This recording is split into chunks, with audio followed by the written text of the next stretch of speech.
Okay so welcome everyone. So आज का हमारा जो थर्ड सेशन है वो हम स्टार्ट करने जा रहे हैं, जिसका नाम है discover the manual of life. So इससे पहले हमने जो हमारे लास्ट टू सेशन थे उसमें हमने तीन चीजें कवर करी थी। सबसे पहले हमने कवर किया था कि कैसे एक जो इंसान है वो जानवर से ज्यादा किस किस बात से प्रमुख माना जाएगा। अगर जब कोई इंसान कुछ क्वेश्चंस कर सकता है, इंक्वायर कर सकता है कि मुझे प्रॉब्लम क्यों हो रही है, भगवान कौन है, मैं कौन हूं, मैं कहां से आया, वो लोग वो वो इंसान जानवरों से बड़े माने जाएंगे, अन्यथा वो लोग सब जानवर के बराबर ही रहेंगे। उसके बाद हमने देखा था कि जिस प्रकार से ये सृष्टि है, ये सृष्टि में जो अलग अलग चीजें होती, छोटी छोटी चीजें होती, उसको इन्वेंट करने के लिए एक साइंटिस्ट लगता है, एक डिजाइन करने के लिए एक डिजाइनर लगता है। उसी प्रकार से हमने देखा था कि उसी प्रकार पूरी सृष्टि को भी मेंटेन करने के लिए, बैलेंस करने के लिए कोई ना कोई एक प्रमुख व्यक्ति होगा जिसका ब्रेन होगा, जो ये पूरे दुनिया को चला रहा होगा। उसके बाद हमने देखा था कि कैसे फिर हमने किया था कि हम कौन है, ये रिवील किया था हमने लास्ट सेशन में कि हम है कौन, और कि मैं कौन हूं, और मैं इस शरीर हूं या शरीर से डिफरेंट हूं। ये चीज को हमने रिवील किया था। जैसे कार है तो कार को चलाने के लिए ड्राइवर लगता है, उसी प्रकार से एक शरीर है तो शरीर को चलाने के लिए एक जीव, एक सोल की जरूरत लगती है, आत्मा की आवश्यकता होती है। हमने ये भी किया था कि कार का खाना क्या होता है। कार का खाना जैसे पेट्रोल होता है, वैसे ड्राइवर का खाना कुछ और होता है। तो हमने यहाँ बताया था शरीर का खाना तो खाना है, ग्रेन्स है, फूड्स है, लेकिन जो सोल है उसका खाना कुछ और है। तो वो चीज हमने नहीं डिस्कवर किया था। सो आज के हम सेशन में देखिए, हमने एक चीज कवर कर लिया है कि इस सृष्टि को चलाने के लिए कोई तो एक व्यक्ति है, जो महान व्यक्ति है, जिसको हम भगवान बोलते हैं। हमने ये चीज कवर कर लिया है। दूसरा हमने ये कवर किया है कि हम कौन है, हम ये शरीर तो नहीं है, हम ये शरीर से डिफरेंट है। ये शरीर तो चेंज होते रहता है। ये शरीर स्टार्टिंग में छोटा था, अभी बड़ा हुआ है, और आगे जाके खत्म हो जाएगा, और फिर से हमें दूसरा शरीर मिलेगा। हमने रीइंकार्नेशन की भी स्टोरी देखा था कि रीइंकार्नेशन से हमें दूसरा शरीर प्राप्त होता है। तो सोल सेम रहता है, आत्मा सेम रहती है, लेकिन शरीर चेंज होता है। ये चीज को हमने समझा था। आज के सेशन में हम समझेंगे, एक क्वेश्चन आता है कि भगवान है तो मुझे दिखाओ। तो कैसे हम, भगवान है तो मुझे दिखाओ, तो क्या चीज से हम देख सकते हैं, ये चीज को थोड़ा बहुत क्लियर करेंगे। दूसरा, हम चीजों को समझने की कोशिश करेंगे कि अभी आप देखिए, मैं अभी आपसे कुछ क्वेश्चन पूछता हूं कि आप सबने, मोस्टली जितने भी लोग यहाँ पर जुड़े हैं, 13 लोग, 13 लोग, आप सबने कभी ना कभी तो मोबाइल खरीदा ही होगा। शायद आपने नहीं खरीदा होगा तो घर में किसी ना किसी ने मोबाइल तो खरीदा होगा। अभी मुझे बताइए, जब आप मोबाइल खरीदते हैं तो मोबाइल के साथ में सबसे इंपॉर्टेंट चीज कौन सी होती है? सबसे महत्व चीज चीज क्या आपको प्राप्त होती है वो मोबाइल के डब्बे में? क्या कोई बता पाएगा इस मोबाइल के डब्बे में सबसे महत्वपूर्ण चीज कौन सी होती है? महत्वपूर्ण चीज कौन सी होती है? इंस्ट्रक्शन। क्या बोले ऐश्वर्या जी? बैटरी बैटरी प्रभु जी। क्या बोले अनीता जी, शैलेश जी, एक बार फिर से बोलेंगे? Battery Prabhu ji, battery. अच्छा, battery, charger. No no, no charger, no battery. Next, Anita ji आप क्या बोले? इंस्ट्रक्शन। ऐश्वर्या जी क्या बोले आपने?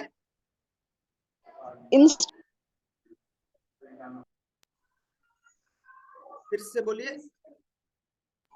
वहां पे जो लिखी होती है इंस्ट्रक्शन, उसके बारे में कैसे यूज करना, क्या? बिल्कुल सही, बिल्कुल सही, मैनुअल।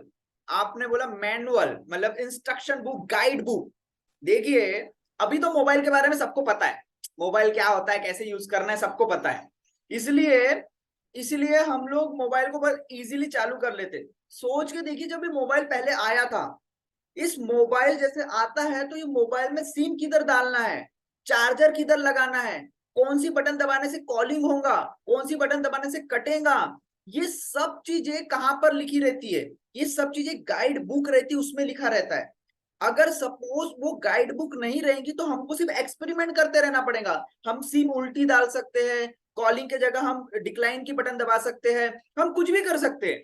तो हमें एक इंस्ट्रक्शन बुक चाहिए, एक गाइड बुक चाहिए, एक मैनुअल चाहिए, ताकि हम वो छोटे से मोबाइल को प्रॉपरली यूज कर सके। उसी प्रकार हर एक मशीन को देखिए, आप आपके घर में कितना भी कुछ भी कोई भी मशीन आती होंगी, उसके साथ में एक इंस्ट्रक्शन बुक आती है कि ये इंस्ट्रक्शन बुक है, इसको बटन दबाने से ऐसा होगा, इसको चलाने से ऐसा होगा, इसको ऐसा करने से ऐसा होगा।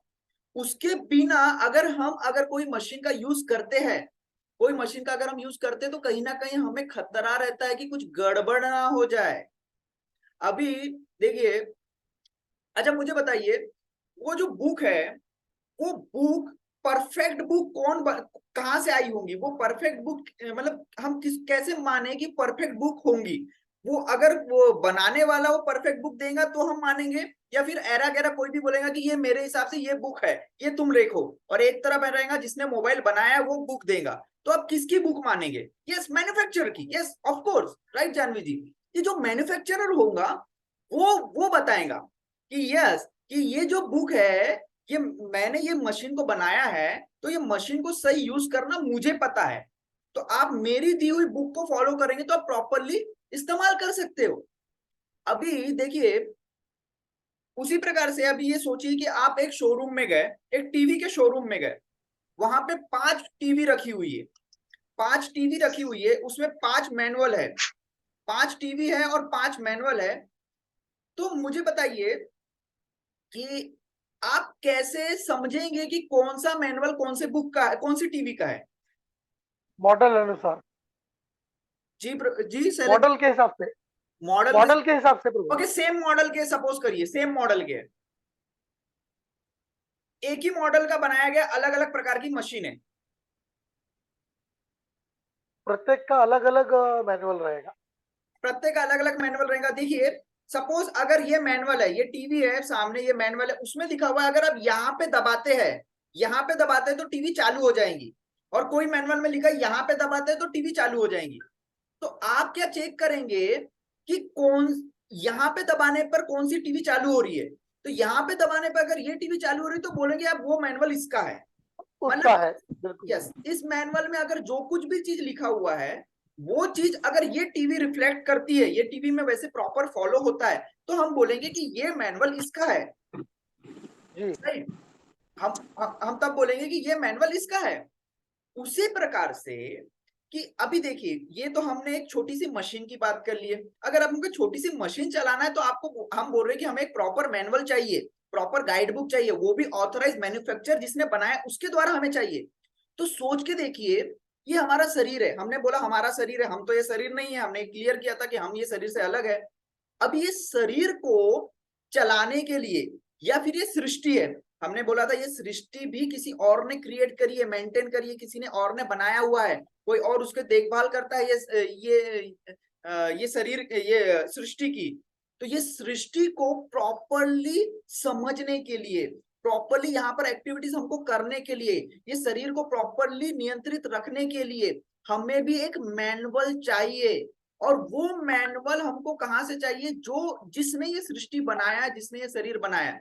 ऐसा तो नहीं है कि मैं आया और मैंने बोला कि मैं अपना शरीर बनाऊंगा, यहाँ पर मैं ऐसा गाल लगाऊंगा, मैं ऐसी नाक बनाऊंगा, ऐसी आंखें बनाऊंगा, ऐसा कान बनाऊंगा, ऐसा सर बनाऊंगा। ऐसा मैंने तो नहीं बोला, ऐसा मैंने तो बनाया नहीं ना, मैंने अपना शरीर तो क्रिएट किया नहीं हूं ना, आपने किया है ना, ये यहाँ पर किसी ने भी अपना शरीर क्रिएट नहीं किया है। इसका मतलब है शरीर किसी और ने क्रिएट किया है। तो इस शरीर को प्रॉपरली कैसे मेंटेन किया जाता है, इस सृष्टि में प्रॉपरली कैसे रह सकते हैं, उसका मैनुअल हमें हमें वही मैनुअल फॉलो करना चाहिए जो जो इस सृष्टि के बॉडी के क्रिएटर है, मैन्युफैक्चरर है। राइट, तो वही चीज को हम समझेंगे कि किस प्रकार से वो मैनुअल को हमको एक्सेप्ट करना है। So let's start our today's session. So मैं पीपीटी शेयर कर रहा हूँ, आप लोग इस मैं फिर बोल रहा हूँ, इस सेशन में थोड़े वीडियोस ज्यादा है, सो वीडियोस के माध्यम से भी बहुत सारी चीजें हमें समझना है। तो प्लीज आवाज अगर नहीं आई तो प्लीज बताइएगा, मैं अभी स्क्रीन शेयर कर रहा हूँ।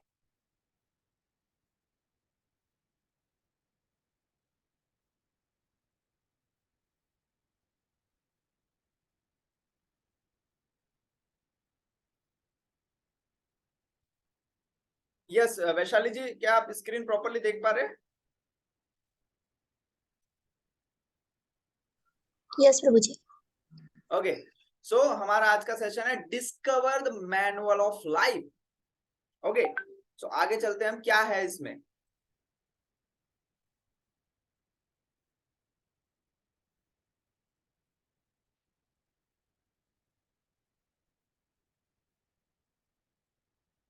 अभी देखिए, कई समय पहले, करीब करीब 30-40 साल पहले की बात है, जब साइंटिस्ट लोग कहते थे कि जो पेड़ पौधे होते हैं ना, उनमें जान नहीं होती। देखो, दो प्रकार की चीज होती है, नॉन लिविंग बीइंग और एक लिविंग बीइंग। तो जो साइंटिस्ट लोग कहते हैं वो पेड़ पौधे में लाइफ नहीं होती, पेड़ पौधों में कोई सोल नहीं होता, पेड़ पौधे जान नहीं होती, उनमें जीव नहीं होता, वो ऐसा मानते थे। लेकिन 30-40 साल पहले बोस जी ने ये प्रूफ किया, इंडिया के बोस है चंद्रशेखर बोस, इन्होंने प्रूफ किया कि यस, कि इसमें लाइफ होती है। ये 30-40 साल पहले इन्होंने किया, लेकिन 5000 वर्ष पूर्व यह वैदिक स्क्रिप्चर में लिखा हुआ था। वैदिक स्क्रिप्चर में पहले से लिखा हुआ था कि पेड़ पौधों में लाइफ होती है।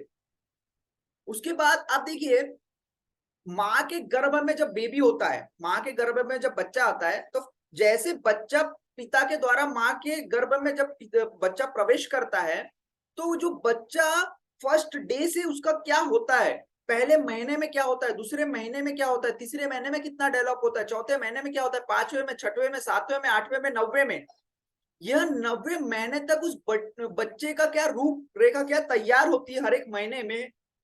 यह साइंटिस्ट लोग को मशीन जब क्रिएट हुई, अलग अलग मशीन, सोनोग्राफी, ये वो, उसके बाद में उनको पता चला।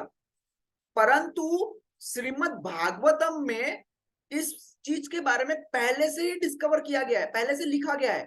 श्रीमद् भागवतम में, वैदिक स्क्रिप्चर में पूरा डिटेल में लिखा हुआ है कि जैसे बच्चा एंटर करता है माँ के गर्भ में, तो फर्स्ट डे से क्या होता है, पहले मंथ में क्या होता है, सेकंड मंथ में क्या होता है। और आपकी अभी की जो मशीन क्रिएट हमने करा है, वो भी वही बता रही है, वो भी वही बता रही है। सो ये सब कुछ पहले से लिखा हुआ है। काउडंग, आपको पता है कि आप सभी जानते हैं कि अगर आप बाहर अगर कोई भी मल पड़ा है, किसी भी जानवर का, किसी का भी मल पड़ा है, गलती से अगर आपका पैर भी लग जाता है, तो आप तुरंत जाते हो अपना पैर वॉश करते हो। परंतु पूरे सृष्टि में सिर्फ एक ऐसा मल है जिसको काउडंग बोलते हैं, गोबर बोलते हैं। वो गोबर के ऊपर, गोबर इतना पवित्र है कि आप उसको, प्रभु जी आवाज क्लियर नहीं आ रही है। आवाज नहीं आ रही है?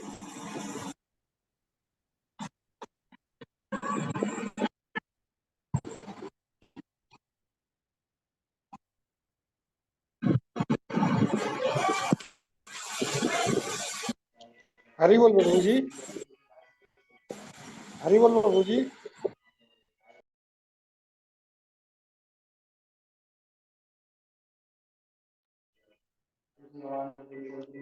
हरी बोल।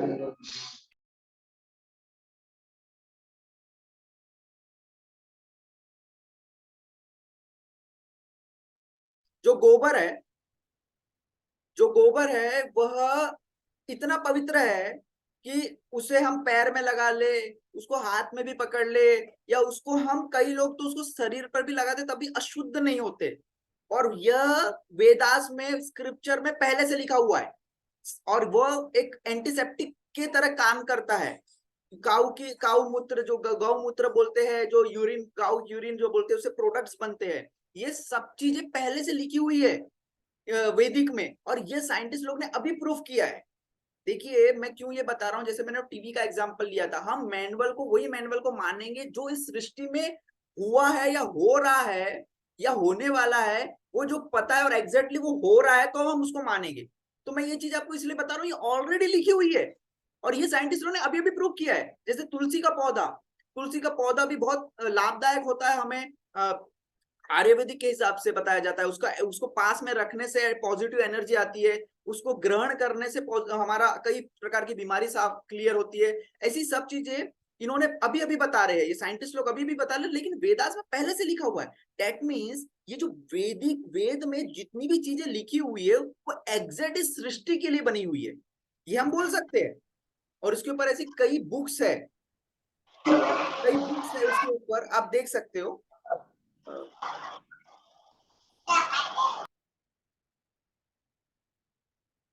कई बुक्स है उसके ऊपर, और उसमें से आप पता कर सकते हो कि ऑलरेडी कई चीजें पहले से क्लियर है।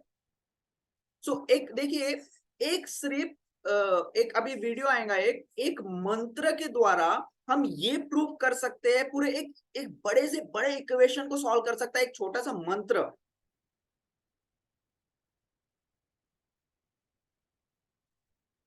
ये देखिए 1 2 3 इंटू 3 2 1 इक्वल टू क्या, तो एक छोटा सा मंत्र है, वो मंत्र के माध्यम से कुछ लाइंस को ड्रॉ किया जाता है कि आप ऐसे ऐसे करो, ऐसे ऐसे करो, तो आप वो टोटली इक्वेशन को सॉल्व कर लेंगे। आप अभी अपने मोबाइल में कैलकुलेट कर सकते हो कि 1 2 3 इंटू 3 2 1 कितना होता है, और एग्जैक्टली ये लाइन ड्रॉ कर रहे हैं, उसके हिसाब से ये लोग क्रिएट करके बता देंगे कि एग्जैक्टली कितना होता है। पहले 1 था तो 1 लाइन खींची, 2 था तो 2 लाइन खींची, 3 था तो 3 लाइन खींची, देन अगेन 3 2 1 लाइन खींची गई। उसके बाद में उनका वहां पे कुछ पॉइंट डॉट, कितने डॉट को जोड़ रहा है वो बताया जा रहा है। तो 3, उसमें एक सेमी सर्कल करके, तो ये एक सूत्र दिया गया है, एक वैदिक लाइफ में एक सूत्र दिया गया है, वो सूत्र के हिसाब से हम इक्वेशन को सॉल्व कर सकते हैं। इसमें कोई आवाज नहीं है, इसलिए आवाज नहीं है, सिर्फ वीडियो है इसमें। सो आप देखिए, आपको वो कैलकुलेट करके भी बता देंगे कि क्या एग्जैक्टली है, लेकिन वो सूत्र को प्रॉपरली फॉलो करते आना चाहिए। अभी वो प्रॉपरली फॉलो करने के लिए उसको समझदार लोग चाहिए, समझने के लिए भी।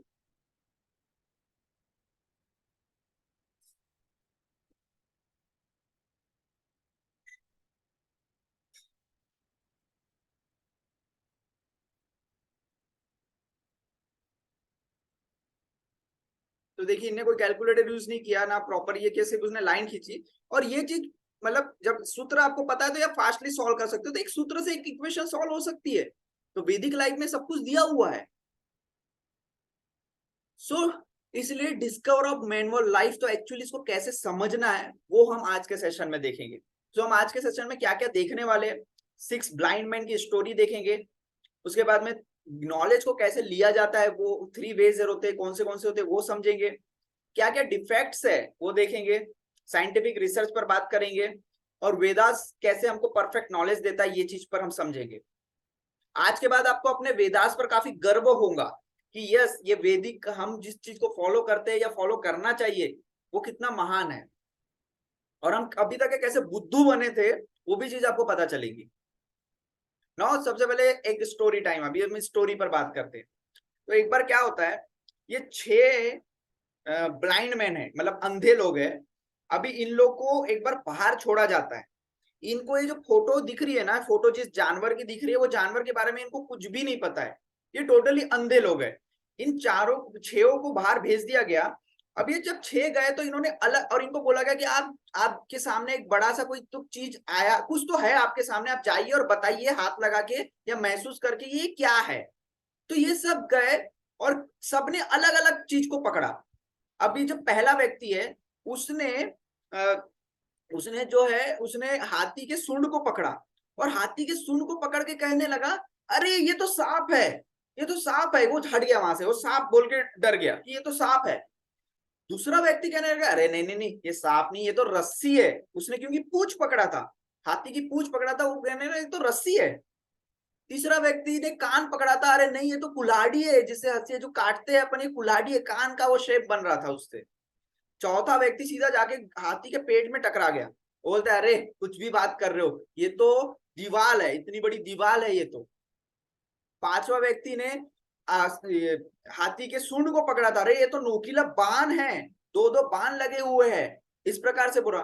छठवा व्यक्ति ने पैर पकड़ा, ये तो किसी पेड़ का जड़ नीचे का जो भी पेड़ का है वो कहने लगा कि पेड़ है। लाइक दिस ये 6 मैन ने, देखिए 6 मैन ने जो चीज को महसूस किया, जो चीज को अपने इंद्रियों के द्वारा, इंद्रिया मीन्स अपने जो चीज से हम लोग नॉलेज लेते हैं, हाथों से, कानों से, आंख से, मुंह से, नाक से, इनमें से किसी एक चीज के द्वारा इस चीज को समझे, और उन्होंने बताया कि ये हो सकता है। तो एक्चुअल में उन्होंने कोई गलत अनुमान नहीं लगाया, मतलब ऐसा नहीं बोल सकते कि उन्होंने सब कुछ गलत ही बोला, उन्होंने जो महसूस किया उन्होंने बोला, लेकिन क्या उन्होंने सही आंसर दिया, क्या एक्यूरेट आंसर दिया क्या? नहीं, उन्होंने एक्यूरेट आंसर नहीं दिया। तो एक्यूरेट आंसर देने के लिए क्या जरूरी है, ये चीज को हम सेशन के एंड में देखेंगे। सेशन के एंड में हम लोग कंप्लीट नॉलेज को समझेंगे कि क्या एक्चुअल में नॉलेज हो सकता है। अभी हम बात करेंगे कि 3 ways of gaining knowledge, knowledge लेने के 3 प्रकार क्या होते हैं। लेकिन सबसे पहले समझने की कोशिश करेंगे नॉलेज लेना क्यों है, नॉलेज लेने की जरूरत क्या, ज्ञान लेने की जरूरत क्या, ज्ञान लेने से होगा क्या। देखिए फिर हम वही बात को रिपीट करते जो हमने फर्स्ट सेशन में किया था। अगर देखिए आप सब लोग चाहते हैं, मतलब इस दुनिया में हर कोई चाहता है, जीव जंतु भी चाहता है, हर कोई चाहता है कि मैं खुश रहूं, मैं लाइफ में सक्सेस प्राप्त करूं। अरे आपको अगर छोटा सा गेम जीतना है तो आपको उस गेम के बारे में पूरी इंस्ट्रक्शन पता होनी चाहिए, उस गेम के पूरे रूल्स रेगुलेशन पता होना चाहिए, तभी तो आप उसको प्रॉपरली खेलेंगे और जीत पाएंगे। उसी प्रकार से आपको हमारे बारे में, हम खुद के बारे में और इस सृष्टि के बारे में अगर पता ही नहीं है तो हम अंधकार में जिएंगे। तो हमको अंधकार से हटना है तो हमको नॉलेज लेना अति आवश्यक है। उससे क्या होगा, हमारा अंधकार दूर होगा, हम जो इग्नोरेंस में काम कर रहे हैं वो दूर होगा और हमको सेटिस्फेक्शन होगा और लाइफ में सक्सेस पाएंगे। लेकिन नॉलेज भी ऐसा नहीं कि कोई भी नॉलेज ले ले या कुछ भी कर ले, नॉलेज भी प्रॉपर तरीके से हमको लेते आना चाहिए। तो नॉलेज लेने के 3 ही प्रकार होते हैं पूरे सृष्टि में, नॉलेज लेने के सिर्फ 3 प्रकार है और कोई भी प्रकार नहीं है। इसके अलावा कहीं और से भी नॉलेज नहीं लिया जाता, सिर्फ 3 प्रकार से नॉलेज लेते हैं। तो पहला लेता है प्रत्यक्ष प्रमाण, प्रत्यक्ष प्रमाण, हम इस बारे में और डिस्कस करेंगे। दूसरा होता है अनुमान प्रमाण और तीसरा होता है शब्द प्रमाण। तो हम एक एक प्रमाणों को देखते हैं और समझने की कोशिश करते हैं कि कैसे ये प्रमाण परफेक्ट होते हैं या नहीं होते, कैसे हम सही में इनसे नॉलेज ले पाते हैं या नहीं ले पाते। तो सबसे पहले हम बात करेंगे प्रत्यक्ष प्रमाण, जिसको बोलते हैं डायरेक्ट सेंस परसेप्शंस। मतलब प्रत्यक्ष, प्रत्यक्ष मतलब मैं प्रत्यक्ष रूप से यहाँ पर मौजूद हूं, मैं प्रत्यक्ष अपने इंद्रियों के द्वारा, मतलब जो ज्ञान इंद्रिय रहती, आंखें, नाक, जिह्वा, कान और त्वचा, मतलब महसूस करने की, इनके द्वारा मैं क्या प्रत्यक्ष रूप से जो ज्ञान ले रहा हूं वो चीज को समझते हैं। और हम समझेंगे क्या मैं सही प्रॉपर नॉलेज ले पा रहा हूं क्या। अभी देखिए कि क्या हम सही में इससे प्रॉपर नॉलेज ले पाते क्या नहीं, चीज को समझने की कोशिश करेंगे। जब भी प्रत्यक्ष प्रमाण की बात आती है ना तो एक ही चीज होती है, सीइंग इज बिलीविंग। भगवान की बात आती है ना तो पहले यही कहता है भगवान है तो मुझे दिखाओ। सीइंग इज बिलीविंग, जो है मैं वो देखूं, जो मैं दिख रहा हूं वो मैं मानूंगा, जो दिखता है वो बिकता है, बोलते ना अपन। सो जो दिखेगा वो मैं मानूंगा, जो दिख ही नहीं रहा है उसमें क्या क्या क्या होता है। सो हम अभी कुछ चीजें आपको दिखाएंगे। अभी देखिए आप कई बार ट्रेन से गए होंगे, ऑलमोस्ट सभी लोग ट्रेन से गए होंगे, इतना मुझे यकीन है। जब हम ट्रेन की अगर विंडो सीट पर अगर आप बैठते हैं तो आप देखते हैं कि पटरियां, ऐसा महसूस होता है हमको कि पटरियां भी चल रही है, सॉरी महसूस नहीं होता, ऐसा हमको दिखता है कि पटरियां भी चल रही है। और हम ऐसा आगे देखते कि पटरियां चलते चलते चलते चलते कहीं तो कोई पटरियां मर्ज हो जाती है, पटरियां एक दूसरे से मिल जाती है, चिपक जाती है, ऐसा हम देखते हैं। परंतु क्या ऐसा होता है क्या? नहीं, ऐसा होता नहीं है। पर ऐसा दिखता है कि पटरियां आगे जा रही है, जा रही जा रही जा रही जा रही और मिल रही है। पर ऐसा होता है क्या? नहीं, पर होता है, पर दिखता है। अभी आप देखिए कॉनकेव कॉनवेव मिरर रहते हैं, अलग अलग ऐसे मिरर रहते हैं। उसमें अगर कोई बच्चा, छोटा सा बच्चा खड़ा है, उसको कोई मिरर में वो अपने आप को बड़ा सा दिखेगा कि मैं इतना बड़ा दिख रहा हूं, कोई मिरर में अपने आप को छोटा सा दिखेगा, कोई मिरर में अपने आप को मोटा सा दिखेगा, कोई मिरर में अपने आप को उसका चेहरा टेढ़ा मेढ़ा दिखेगा। परंतु क्या सही में उसका चेहरा वैसा है क्या? अगर कोई व्यक्ति वो मिरर में देखेगा और मिरर में बात करेगा, अरे भाई तू कितना मोटा है, तू बहुत मोटा है, लेकिन एक्चुअल में देखेगा तो वो तो एकदम छोटा पतला सा है। तो क्या सही है? क्या वो सही में मोटा है कि सही में पतला है?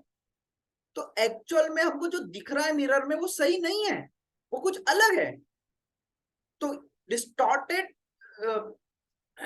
डिसऑर्टेड रिफ्लेक्शन जिसको हम बोलते हैं कि मिरर में हमको वैसे दिखता है। अभी आप ये घर में एक्सपेरिमेंट कर सकते हैं, आपने किया भी होगा पर शायद कभी ध्यान नहीं दिया होगा।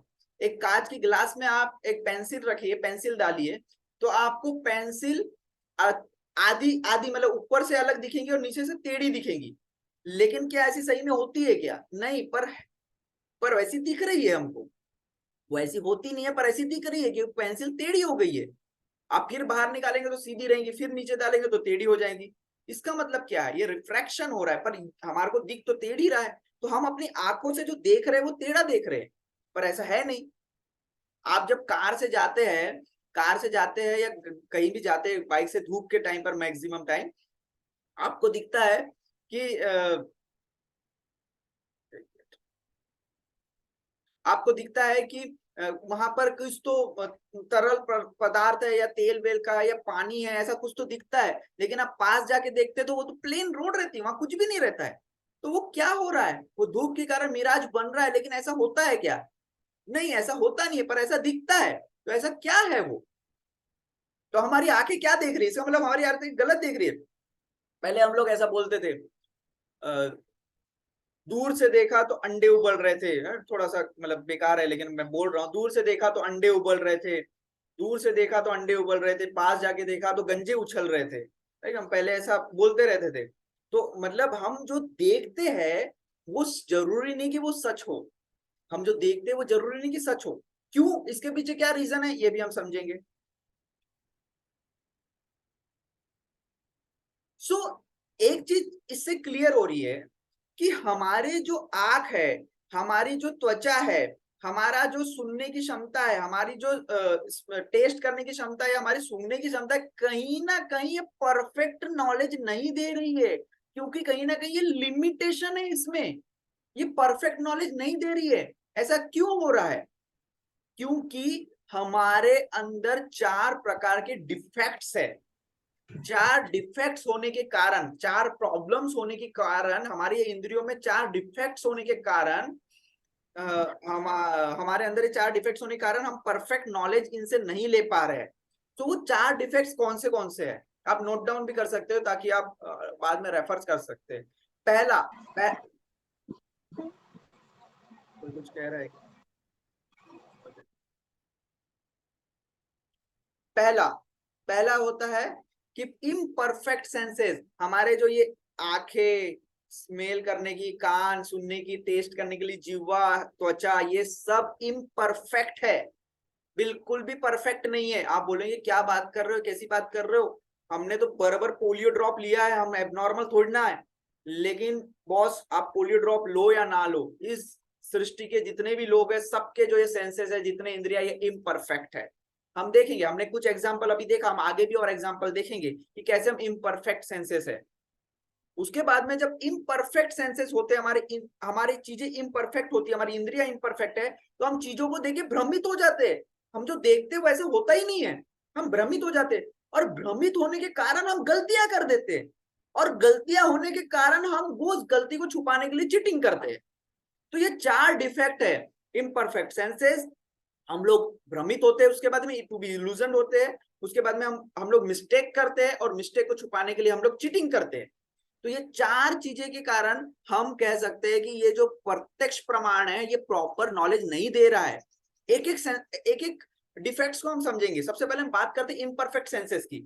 तो कैसे इम्परफेक्ट सेंसेस है? अभी हमारी आंख देखिए, हमें पता, आपको पता है हमारी आंख सिर्फ 400 से 700 मिली माइक्रोन तक ही देख सकती है। मतलब देखिए, आपने एक्सरे कराया होगा, तो आप एक्सरे देख नहीं सकते, रेस जो रहती है, एक्सरे की जो रे रहती है वो आप देख नहीं सकते हो, कॉस्मिक रेज रहती है वो चीज आप देख नहीं सकते हो। आप देख नहीं सकते इसका मतलब ये नहीं कि वहां पर कुछ नहीं है, वो रेज है। आपको अगर एक एक्सरे के बॉडी में रख दिया गया, एक्सरे की मशीन में रख दिया गया, और वहां आपको बोला जाए कि यहाँ पर देखो, आप कुछ नहीं देख पाओगे, क्योंकि वहां पर जो जो फ्रिक्वेंसी में रेस चलती है वो आपकी आंखों के लिए काम की नहीं है, वहां पर आप अंधे माने जाओगे। तो हमारी सी विजिबिलिटी लाइट कहां पर है, जो आप ये स्क्रीन में देख रहे हो, 400 टू 700 मिली माइक्रोन के अंदर ही हम वेवलेंथ, इसी वेवलेंथ के अंदर हम लोग देख सकते हैं। इसके आगे अल्ट्रावायलेट रे को, अल्ट्रावायलेट होता है और इधर साइड में इंफ्रारेड रहता है, ये चीज के बीच में जो विजिबल लाइट है वही हमारे काम की है, उसके अलावा हम लोग नहीं देख सकते। हम नहीं देख रहे हैं इसका मतलब ये नहीं है कि वहां पर रेज नहीं है, वहां रेज है, लेकिन हम नहीं देख सकते।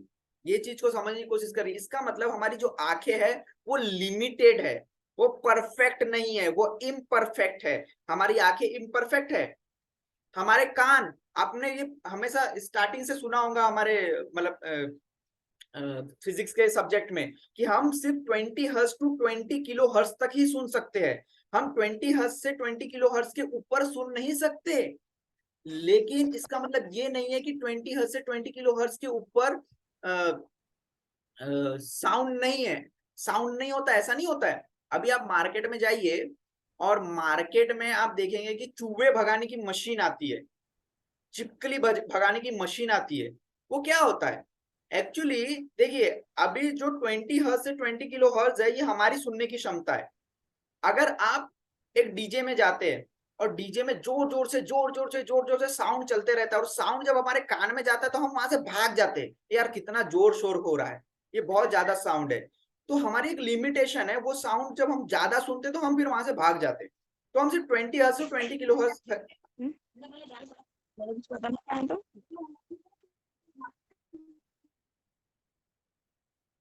सो 20 हर्ट्ज टू 20 किलो हर्ट्ज ही हम सुन सकते हैं, हम उसके ज्यादा नहीं सुन सकते।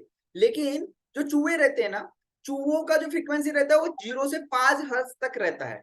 तो वो जो मशीन रहती है, उस मशीन में क्या होता है, वो मशीन को हम अगर घर में लगा दिए और उसको फुल साउंड कर दिए तो आपको कुछ सुनाई नहीं देगा, आपको कुछ भी सुनाई नहीं देगा। लेकिन चूहों को लगेगा अरे ये पागल हो गए इंसान लोग, इतने जोर जोर से बजा रहे हैं, ये बेवकूफ है क्या, इतना जोर से कौन बजाता है, साउंड कौन करता है, और वो वहां से छोड़ के भाग जाते हैं। सेम चीज चिपकली के साथ भी होता है। तो वह उस रेंज में उनको सुनाई आता है और हमारे रेंज में हमारे को सुनाई होता है।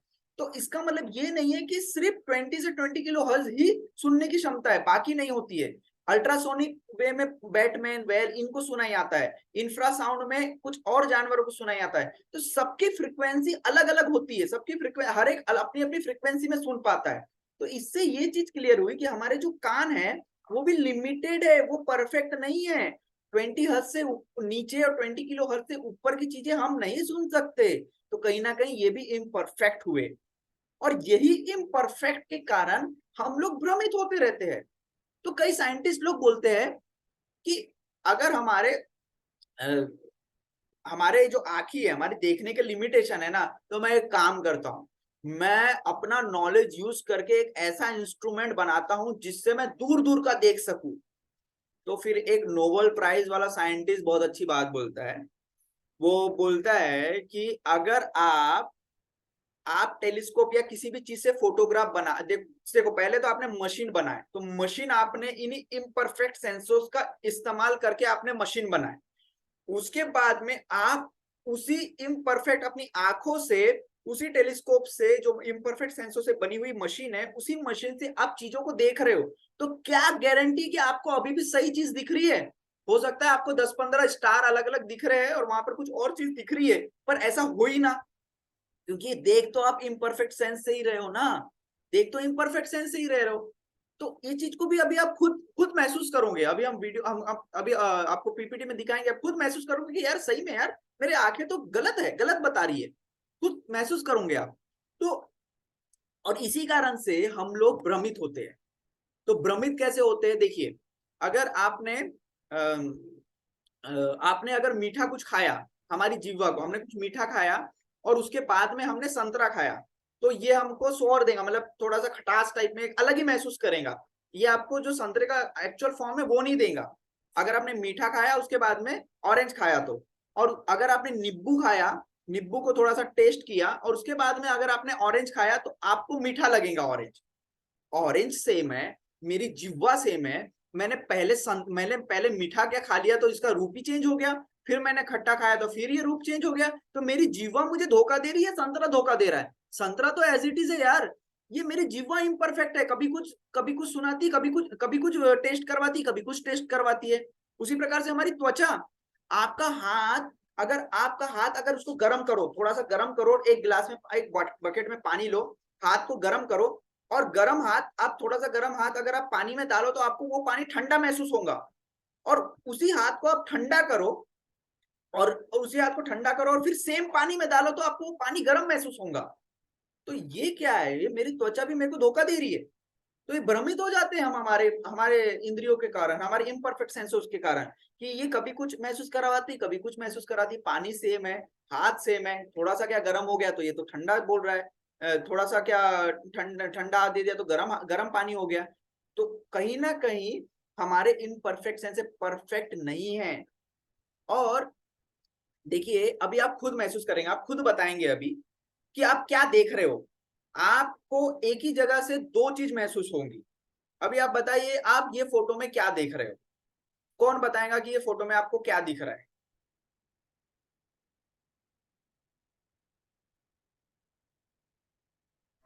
कोई बताएगा इस फोटो में क्या दिख रहा है? लड़का यस ऐश्वर्या जी। बॉय लड़का लड़का, आपको लड़का दिख रहा है, ओके। किसी को और क्या क्या दिख रहा है?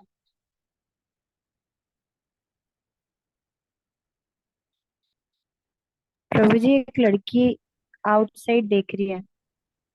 अच्छा, एक लड़की दिख रही है आपको, यंग लड़की दिख रही है। हाँ प्रभु जी, यंग है। एक यंग लड़की, और किसको क्या क्या दिख रहा है? और एक ओल्ड लेडी भी दिख रही है। ओके, एक ओल्ड, तो देखिए किसी को अगर ओल्ड लेडी दिख रही है, सो आप देखिए यहाँ पे ये एक नाक है, ये नाक है, और ये उसका मुंह है, और ये नीचे का जबड़ा है। तो ये, और ये उसके सफेद बाल है, तो ये किसी को ओल्ड लेडी दिखेंगी। मतलब अगर कोई उसको देखेगा तो किसी को ओल्ड लेडी दिखेंगी। और वही कोई यहाँ से देखेगा तो ये एक यंग लड़की की आंखें दिख रही है, ये नाक दिख रही है, ये कान दिख रहा है, तो उसको ये यंग लड़की दिखेंगी। मतलब एक ही फोटो में किसी को ओल्ड लेडी देख सकती है और किसी को यंग लड़की दिख सकती है। और देखते हैं हम अभी आप में से कितने लोग को ये ट्रायंगल दिख रहा है कि ट्रायंगल बनाया गया है? ट्रायंगल सबको दिख रहा है? ओके, जानवी जी को दिख रहा है, और किसको दिख रहा है? हाँ, है ना? मुझे तो मतलब ट्रायंगल दिख रहा है ना, लेकिन क्या सही में ट्रायंगल बना हुआ है? देखिए तीन ऐसे सर्कल है जिनका त्रिकोणी पार्ट काट दिया गया है और उनको इस तरीके से रखा गया है कि वो ट्रायंगल बन रहे हैं। परंतु ऐसा ट्रायंगल सही में नहीं है। तो मैं वही बोल रहा था कि टेलीस्कोप से अगर हम कहीं देख भी रहे कि हमको ऐसा लग रहा है कि वहां पर ऐसा कुछ ग्रह है, लेकिन क्या पता वहां ऐसा कुछ नहीं हो, क्योंकि हमारी आंखें हमको धोखा दे रही है। आप ध्यान से देखिए, आप यहाँ पर कुछ नहीं है, यहाँ पर कोई लाइन नहीं खींची गई, सिर्फ आपको ये तीन चीज का दिख रही है, बाकी ऐसा कोई ट्रायंगल नहीं बना हुआ है। इसका मतलब आपकी आंखें आपको धोखा दे रही है, ये धोखेबाज है आपकी आंखें। ये देखिए यहाँ पर भी देखिए, आप लोग को एक ओल्ड वुमेन, एक ओल्ड मैन दिख रहे होंगे कईयों को यहाँ पर एक एक आदमी दिख रहा होगा जो गिटार बजा रहा है, और एक फीमेल है जो एंजॉय कर रही है उसके गिटार को। तो ये किसी को ऐसा महसूस होगा, किसी को ओल्ड वुमेन ओल्ड मैन दिखेगा।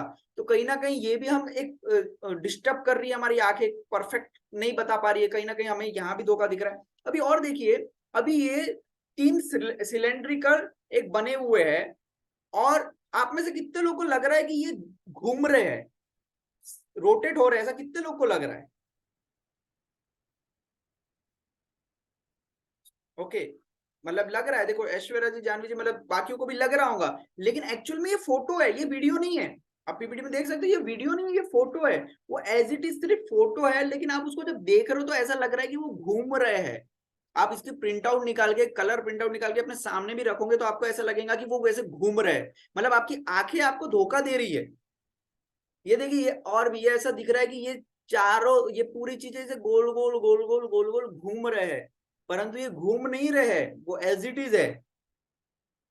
आप ये जो अभी स्क्रीन में देख रहे हो, आप जो बीच में पॉइंट है, ये पॉइंट को देखते हुए अब ये अपनी मोबाइल की स्क्रीन को आगे पीछे करिए। आगे पीछे करेंगे तो आपको ऐसा लगेगा पीछे के जो सर्कल है वो गोल गोल गोल गोल घूम रहे हैं, पर ऐसा होगा नहीं, वो आपको लगेगा घूम रहे हैं। सो कहीं ना कहीं हमारी आंखें हमको धोखा दे रही है। सो क्या हम इन आंखों से हम भ्रमित नहीं होंगे? हम लोग भ्रमित हो जाते हैं। इन इन हमारी हमारी इंद्रियां हमारी इम्परफेक्ट होती है, तो हमारी इम्परफेक्ट इंद्रियों के कारण हम भ्रमित होते हैं, और इन्हीं इम्परफेक्ट इंद्रियों के कारण हम लोग कर बैठते गलतियां, हम लोग करते मिस्टेक्स। देखिए पहले क्या मिस्टेक हुई थी, जब ब्रेन के बारे में बात कर रहे थे साइंटिस्ट, तो कहते हैं कि बोलते थे कि ये जो ब्रेन है ना, सिर्फ और सिर्फ ये खून को ठंडा करने का काम करता है। फिर कुछ समय बाद में इन्होंने बोला कि जो हमारी जो ब्रेन में जो एक मास्टर ग्लैंड्स होता है यहाँ पर, वो कोई काम का नहीं होता, यूजलेस होता है। और बल्कि जब बाद में पता चला कि वो सबसे इंपॉर्टेंट चीज है पूरे ब्रेन का, अगर वो नहीं रहेगा ना तो हमारा ब्रेन कोई काम का नहीं है। सपोज अगर उस टाइम पर ब्रेन कोई सर्जरी करना होगा तो किसी डॉक्टर ने सोचा होगा कि ये तो कोई काम का नहीं, उसको निकाल के फेंक देते, यूजलेस है ये, क्योंकि हमने रिसर्च करी ये यूजलेस है। तो ऐसी मिस्टेक्स हम लोग कर बैठते हैं, ऐसी कई मिस्टेक्स, कई चीजों में हमने मिस्टेक करे। अभी हबल कांस्टेंट बोलिए, आपने सुना होगा, आपके फिजिक्स केमिस्ट्री में आपने पढ़ा होगा हबल कांस्टेंट। ये हबल कांस्टेंट की अभी जो वैल्यू 67.767 समथिंग कुछ तो है, ये हबल कांस्टेंट है। आप कांस्टेंट बोल रहे हो, कांस्टेंट मतलब स्थिर। ये हबल कांस्टेंट की वैल्यू इन्होंने 3 बार चेंज कर दी है, पहले 100 बोले, फिर 50 बोले, अभी ये 67 पर रुकी हुई है। क्या पता भविष्य में और कुछ ये चेंज ना कर दे। तो कांस्टेंट बोल के इसकी वैल्यू 3 बार चेंज कर दी इन्होंने, क्योंकि इनको पहले कुछ अलग महसूस हुआ, फिर बाद में कुछ अलग महसूस हुआ, फिर अभी कुछ अलग महसूस हो रहा है। तो कहीं ना कहीं इनके इम्परफेक्ट सेंसेस का हमको परिणाम भुगतना पड़ रहा है, ये मिस्टेक्स कर रहे हैं। और इसी के कारण ये साइंटिस्ट लोग या हमारे इम्परफेक्ट के कारण कई लोग हमको चीटिंग करते हैं, हमारे साथ धोखा करते हैं। आप देखिए हमारे को कितना धोखे में रखा गया है। मैं 4th क्लास से पढ़ते आ रहा हूं कि मैं पहले बंदर था, मेरे पूर्वज बंदर थे, मेरे पूर्वज बंदर थे। जब मेरा होश ठिकाने आया तो मैंने माना मेरे पूर्वज तो बंदर नहीं थे, जो बोल रहा है उसके होंगे, जो मान रहा है उसके होंगे पूर्वज बंदर हो सकते, मेरे तो नहीं है। लेकिन हमको ये किस प्रकार से इन्होंने किया गया था, ये देखो बाद में रिवील हुआ, कंसेप्ट आया था कि किस प्रकार से, उसके बाद में एक फ्रॉड रिवील हुआ था कि कैसे इन्होंने धोखा दिया था। आप ये वीडियो देखिए।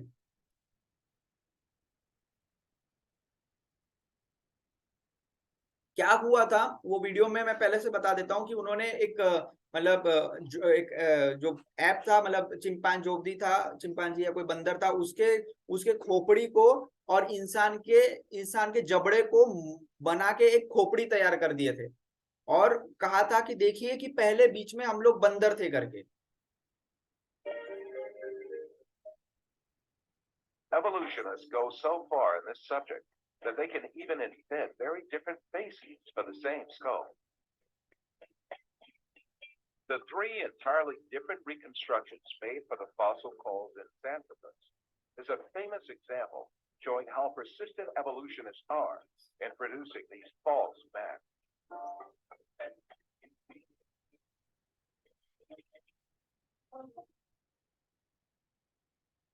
Another intermediate transitional form fabricated by evolutionists was the Nebraska man.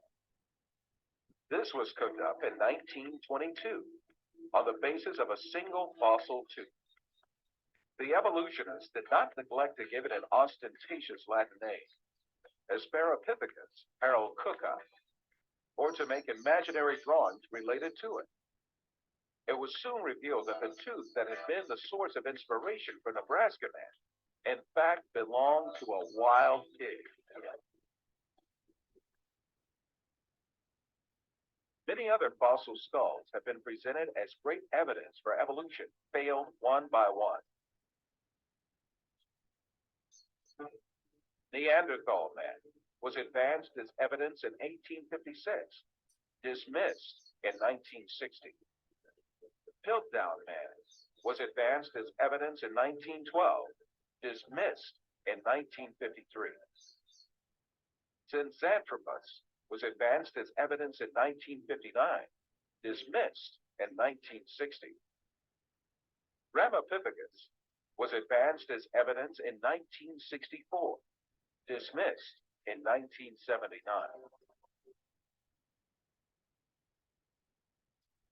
So, आपने देखा कि किस प्रकार से हमें मतलब इन्होंने पहले कुछ और बोलते थे और फिर उनकी थ्योरी बाद में आके डिसमिस हो जाती थी। तो ऐसे हमारे साथ कई चीटिंग किए गए इन लोगों ने। तो इसके हम ये एक अनुमान लगा, एक हम लोग एक चीज बोल सकते हैं कि ये जो प्रत्यक्ष प्रमाण की जो हम बात कर रहे हैं ना, कि हम होते हैं और जो दिखता है हम उस चीज को मानेंगे, तो ये कहीं ना कहीं प्रॉपर नॉलेज लेने का तरीका नहीं है, ये गलत तरीका है नॉलेज लेने का। तो उसके बाद में दूसरा क्या आता है, दूसरा आता है अनुमान प्रमाण। तो अनुमान प्रमाण जो है थ्योरी बेस्ड ऑन ऑब्जर्वेशन, मतलब ऑब्जर्वेशन पर आप इसको कर रहे हो। जैसे सपोज मैं एक रूम में बैठा हुआ हूं, और ये दरवाजा यहाँ पर बंद है और मैं बाहर कोई गाड़ी जा रही है तो मैं अनुमान लगा रहा हूँ कि हो सकता है ये वाली गाड़ी होंगी, ये वाली मोटरसाइकिल होंगी या ये वाली गाड़ी होंगी। तो अनुमान लगाना, एक सिर्फ अनुमान लगाना कि ऐसा हो सकता है या ऐसा हुआ होगा, एक अनुमान के ऊपर काम करना, उसको अनुमान प्रमाण बोलते हैं। ये जैसे it may have been like this और perhaps it was like that, ऐसा हुआ होगा या ऐसा ऐसा है, मेरे ख्याल से ऐसा कुछ ऑब्जर्व, मतलब ऐसा अनुमान लगाना, गेस करना कोई चीज कि ऐसा शायद है करके। तो क्या, अभी देखिए, ये फिर मैं बोल रहा हूँ, ये एक महान बुढ़ऊ है, एक महान बुढ़ऊ है जिन्होंने पूरा हम लोग को स्टार्टिंग से लेकर अभी तक के बेवकूफ बना के रखा है, हम लोग को इतना मतलब मंद बना के रखा है इसने कि हम लोग जानवरों से आए हैं। अभी आप आपको खुद के ऊपर, मतलब हमारे एजुकेशन के ऊपर शर्म आएंगी कि किस प्रकार से हमको नॉलेज दिया था इन्होंने अभी तक के। ये डार्विन बाबा है, ये क्या बोलता है, ये खुद बोल रहा है, हाँ, ये मैं अपने मन से नहीं बोल रहा है, खुद बोल रहा है कि नॉलेज लेने का सही तरीका है कॉन्कॉक करो, मतलब स्पेकुलेशन करो कि कॉन्कॉक करो क्या सही है क्या गलत है करके। तो ऐसा कॉन्कॉक करना ये खुद बोल रहा है, ये डार्विन बाबा खुद बता रहा है। ओरिजिन ऑफ स्पीसीज की बुक है उसकी उसमें लिखा हुआ है उसने। वो महान व्यक्ति क्या बताता है कि उसके हिसाब से इवोल्यूशन होता है, मतलब हम पहले बंदर थे और फिर बंदर के बाद में हम थोड़े इंसान के रूप में आए और फिर एकदम से इंसान बन गए। तो इसका कहने का मतलब है कि पहले हम लोग नहीं थे, पहले सिर्फ बंदर थे और बंदर के बाद में थोड़े इंसान बने, उसके बाद में पूरे इंसान बन गए। तो मतलब इसके हिसाब से पहले इंसान नहीं होना चाहिए, लेकिन जब रिसर्च की गई तो वहां पे पता चला कि 2 मिलियन साल पहले भी इंसान भी थे, बंदर भी थे और बीच के भी व्यक्ति थे, मतलब चिंपैंजी जो ऐप बोलते वो लोग भी थे। मतलब हर ईयर, हर कई हजारों साल में ये पाया गया है कि हर एक की हर कोई उपलब्ध था वहां पर। शेफाली जी आप, ओके। तो ऐसा बोला जा रहा है कि पहले भी वो लोग थे और हम लोग भी थे, वरना इसकी थ्योरी के हिसाब से एक चीज से इवॉल्व होकर दूसरी चीज में कन्वर्ट हो जाता है। अगर कन्वर्ट हो जाता है तो फिर वो चीज रहना नहीं चाहिए वहां पे, मतलब अभी बंदर आपको दिखना नहीं चाहिए, या फिर आधे इंसान और आधे बंदर दिखना चाहिए और सिर्फ पूरे इंसान दिखना चाहिए। लेकिन ऐसा नहीं, हम तीनों चीज को अभी भी देखते हैं, पहले भी थे और अभी भी थे। या किसी इंसान की कुछ पूंछ दिखना चाहिए, कुछ आधा बंदर जैसा दिखना चाहिए, आधा इंसान दिखना चाहिए, परंतु ऐसा नहीं होता है। आपको पूरे इंसान दिखेंगे, पूरे बंदर दिखेंगे और पूरे बीच के भी लोग आपको पूरे दिखेंगे। तो इसकी थ्योरी यहाँ पर गलत होती है, ये डार्विन बाबा की थ्योरी यहाँ पर गलत होती है, इवोल्यूशन की थ्योरी। ये और एक थ्योरी देता है, ये देखिए, ये बहुत ही ये थ्योरी सुनने के बाद में आपको भी इसके ऊपर चिढ़ आ जाएगी कि हमने क्या अभी तक के नॉलेज लिया है। ये कहता है कि आप सब लोग भालू को जानते हो। ये कहता है कि एक बार भालू इतना ज्यादा ये भूखा प्यासा था, मतलब उसको जब भूख प्यास लगती थी तो ये समुद्र में गया, समुद्र में इसने अपने दोनों हाथ ऐसे किया और मुंह को खोला, आ किया और वहां की जितनी वो थी जीव जंतु, जितने भी फ्लाइज थे, वो खाने लगा। और ऐसे ऐसे ऐसे ऐसे करते रहा और ये कंटिन्यूस बार बार करते करते करते ये एक दिन वेल में कन्वर्ट हो गया। अभी आप में से कितने लोग समुद्र में गए हो? कई समय तक कई लोग तो समुद्र में नहाते, ये करते। क्या क्या आपने देखा कभी आपके विंग्स तैयार हुए, मछली वाले कुछ तैयार हुए? नहीं, ये बोलता है कि भालू कन्वर्ट होके वेल बन गया। ये इसकी थ्योरी है, हम इसको मान रहे हैं कि ये थ्योरी, ये भालू कई समय के बाद में, एक समय के बाद में वेल बन गया। तो या तो फिर अभी भालू नहीं होना चाहिए, या फिर सभी के सभी से वेल होना चाहिए, या फिर अभी भी भालू अगर ऐसा करेगा तो क्या अभी अभी अभी सुना आपने आज का हमारे एक जू में एक भालू था जो अभी वेल में कन्वर्ट हो चुका है? नहीं, ऐसा नहीं होता है, ऐसा हो ही नहीं सकता है। तो ये इसने थ्योरी में दिया हुआ है, ये डार्विन बाबा की थ्योरी है। डार्विन बाबा की और एक थ्योरी है, ये जिराफ कैसे आया अगर इससे पूछा गया तो ये क्या बोलता है कि पहले डियर के हिसाब से, गधों के हिसाब से, मतलब डियर थे बहुत सारे या जिराफ ही छोटे थे, उनकी गर्दन छोटी थी, उनको भूख लगी तो वो पेड़ पौधे को खाने लगे। पहले पत्तियां यहां तक आती थी तो बरबर खाते थे, फिर पत्तियां ऊपर ऊपर हो गई तो उनने अपनी मुंडी को खींचते गए, ऐसे कोशिश करते गए, कूद के उन्होंने उनकी गर्दन एकदम लंबी हो गई, और गर्दन लंबी होने के कारण फिर उनकी गर्दन वैसी हो गई। तो मतलब पहले जिराफ की गर्दन बड़ी नहीं थी। जिराफ कैसे आए पूछा गया उसको तो उसने बोला गधे के साइज में थे, और फिर उन्होंने कूद के फिर वो पत्तियां खाने लग गए। फिर और बोलता है कि जो लोग जो लोग पत्तियां नहीं खा पाए, जो लोग अपनी गर्दन को ऊपर नहीं कर पाए, वो साइज के अभी जिराफ आपको मिलेंगे नहीं, वो सब मर गए। तो किसी ने इनसे पूछा कि आप बोल रहे हो कि वो ऊपर पत्तियां खाते थे, तो वो ऊपर ही पत्तियां क्यों खाते थे? पत्तियां तो नीचे भी मिलती है, घास तो नीचे भी रहती, वो क्यों नहीं खाए? तो कहने लगा वो कि उनका ईगो था, वो नीचे नहीं झुकते थे, उनका अहंकार था कि वो नीचे नहीं झुकते थे। तो फिर उनसे बोला कि पानी पीने के लिए तो नीचे ही झुकना पड़ता है ना, पानी थोड़ा ना आपको हवा में मिलेगा, पानी पीने के लिए तो उनको नीचे ही झुकना था, तब कैसे नीचे मुंडी करते थे? तो ये इसकी थ्योरी थी, ये आप पढ़ सकते हो, ओरिजिन ऑफ स्पीसीज एक बुक है, पूरी बुक पढ़ेंगे तो आप खुद पागल हो जाएंगे कि क्या बेवकूफ थी इसकी स्टोरी। तो इस प्रकार से ये अनुमान लगाता है कि ऐसा हुआ होगा, ऐसा हुआ होगा, और इसको हमने महार बना के फोर्थ से हम लोग ये पढ़ रहे हैं कि हम लोग बंदर से आए, बंदर से आए। अभी जाके एनसीईआरटी ने, जस्ट कुछ समय पहले की बात है, एनसीईआरटी ने ये डार्विन की थ्योरी को डिसमिस किया है, हटाया है। अदर स्टेट में पहले से ही हट गई है, हमारे भारत देश में अभी अभी हट रही है। सो अब यहाँ पर मतलब वही चीज को बोला गया है जो चीज मैंने आपको बताया। तो Darwin try to give a mechanism of evolution by his own. तो यहाँ पर उसने क्या बोला, शरीर का इवोल्यूशन होता है। मतलब आप अभी गाड़ी में थे, बाइक में थे, कुछ समय बाइक चलते चलते चलते चलते अचानक से कार में कन्वर्ट हो गई, कार चलते चलते अचानक से एरोप्लेन बन गया। तो क्या ऐसा कभी होता है? नहीं, ऐसा कभी नहीं होता। हाँ, जो आत्मा रहती वो शरीर चेंज करती है आफ्टर ये बॉडी मरने के बाद में, लेकिन कोई मटेरियल चीज कुछ समय भी रखे रहो, कैसी भी रखे रहो, वो एकदम से कन्वर्ट नहीं हो जाएगी, कोई चीज में परिवर्तन नहीं हो जाएगी। ये डार्विन की थ्योरी थी कि परिवर्तन हो सकता है, इवोल्यूशन हो सकता है।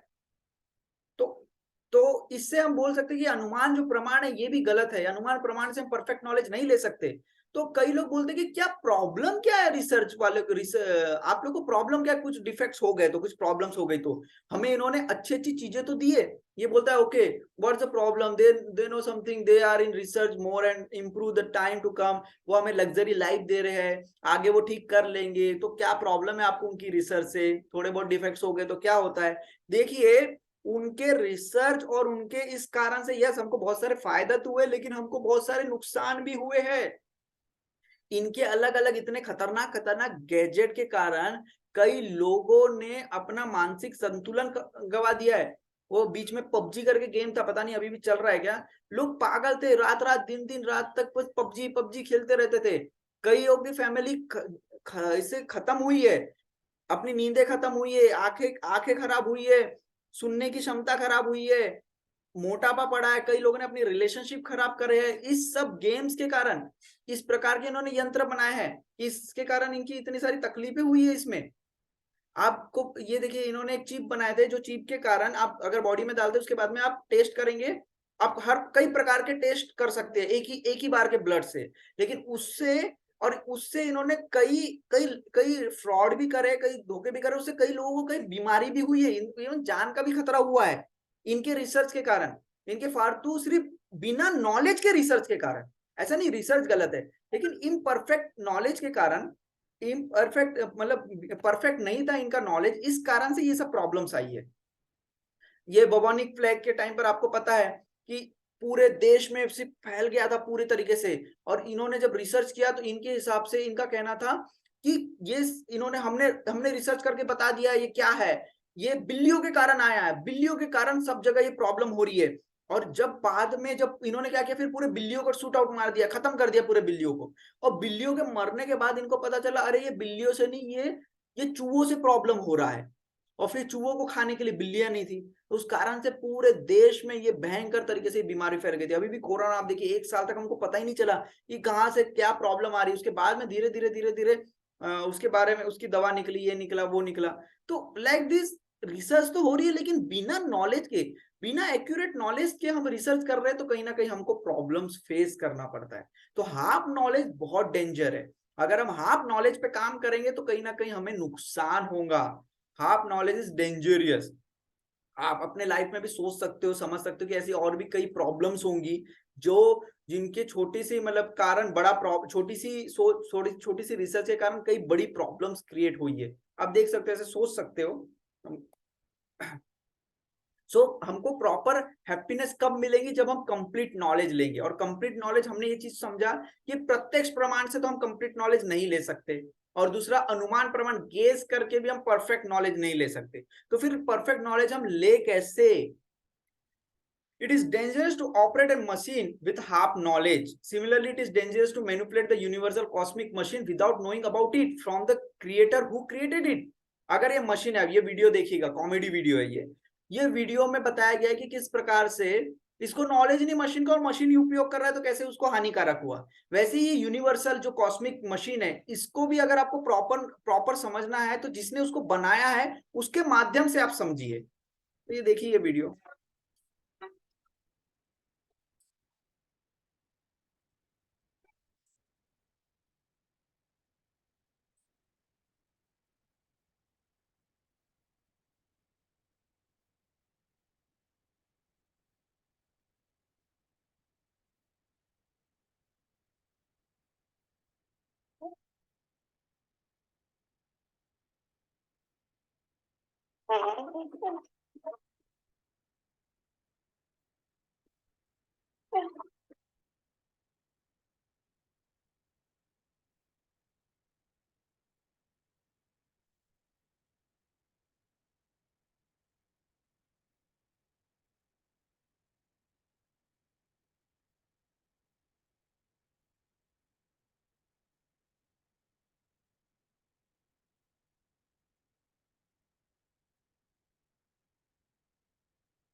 तो ये देखा आपने कि कैसे कि इम्परफेक्ट नॉलेज था उसको, तो उसको कैसी प्रॉब्लम्स हुई। तो वैसे इस कॉस्मिक मशीन को समझने के लिए हमको एक मशीन की हमको मैनुअल की आवश्यकता है, तो ताकि हम कंप्लीट हैप्पीनेस को ले पाए। सो वो की टू हैप्पीनेस क्या है, वो चीज को हम समझेंगे।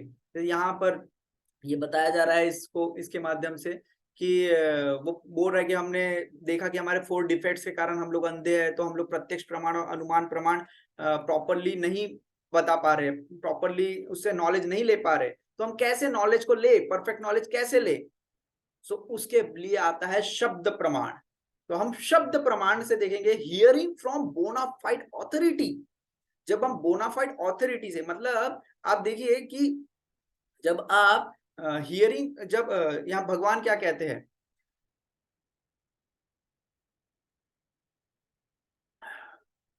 सो यहाँ भगवान कह रहे हैं कि अगर आप परफेक्ट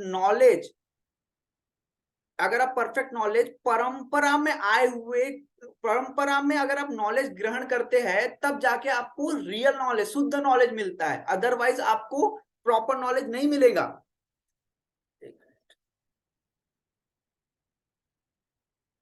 वीडियो पता नहीं चल रहा है कि नहीं।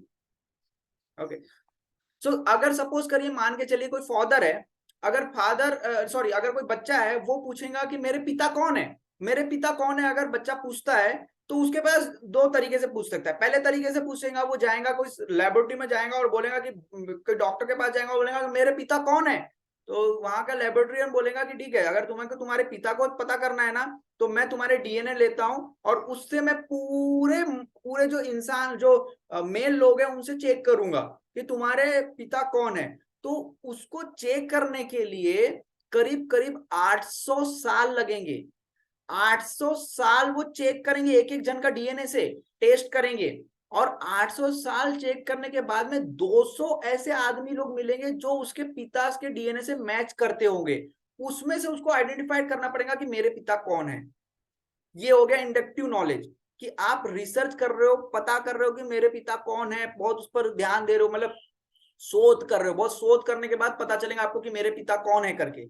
ये हो गया इंडक्टिव नॉलेज। उसके बाद में आइडेंटिफाई होगा आपको। तो क्या सही में ये नॉलेज काम का है, क्या सही में ये रिसर्च काम की है? ऐसी रिसर्च, उससे अच्छा वो अगर लड़का चुपचाप से जाएगा, अपने माँ से पूछेगा कि माँ मेरे पिता कौन है, और उसकी माँ बताएंगे कि आपके पिता ये है, तो ये हो गया डिडक्टिव नॉलेज। सिर्फ डायरेक्ट जाके पूछने का, डायरेक्ट अपने अगर माँ से पूछेगा तो आप उसको पता चल जाएगा कि मेरे पिता कौन है। उसी प्रकार से जो ये वेदास है, ये वेदास हमारे मदर है, और जो गॉड है वो सुप्रीम फादर है। तो वेदास के माध्यम से हमें पता चलता है कि गॉड का नॉलेज एक्चुअली क्या है। जनरल नॉलेज तो ठीक है, लेकिन गॉड नॉलेज क्या है, एक्चुअली में हमारे पिता क्या है, कैसे है, ये चीज हमको पता चलेगा वेदास के वेद के हिसाब से। The Vedas, however, are not एक मिनट, जो यहाँ पर अभी एक मंत्र का पावर देखिए कि ये कुछ मंत्रों के वैदिक मंत्रों के हिसाब से कितना फायदा होता है। The Vedas, however, are not as well known for presenting historical and scientific knowledge as they are for expounding on its subtle sciences, such as the power of mantras. We all recognize the power of sound itself, right? आप लोग देख पा रहे हो ना? Its effects. Yes, ये Praveen. Quite dramatic. Here, a high-pitched frequency shatters a drinking glass. So, we can easily understand that loud sounds can produce substantial reactions. It is commonly believed that mantras can carry hidden power, which can in turn produce profound effects. The ancient Vedic literatures are full of descriptions of weapons being called by mantra. For example, many weapons were invoked by mantra during the epic Kurukshetra war, wherein the Bhagavad Gita itself was spoken. The ancient deployment of Brahmastra weapons, equivalent to modern-day nuclear weapons, are described throughout the Vedic literatures. Additionally, mantras carry hidden spiritual power, which can produce significant benefits when chanted properly. Indeed, the Vedas themselves are sound vibrations in literary form and carry a profound message.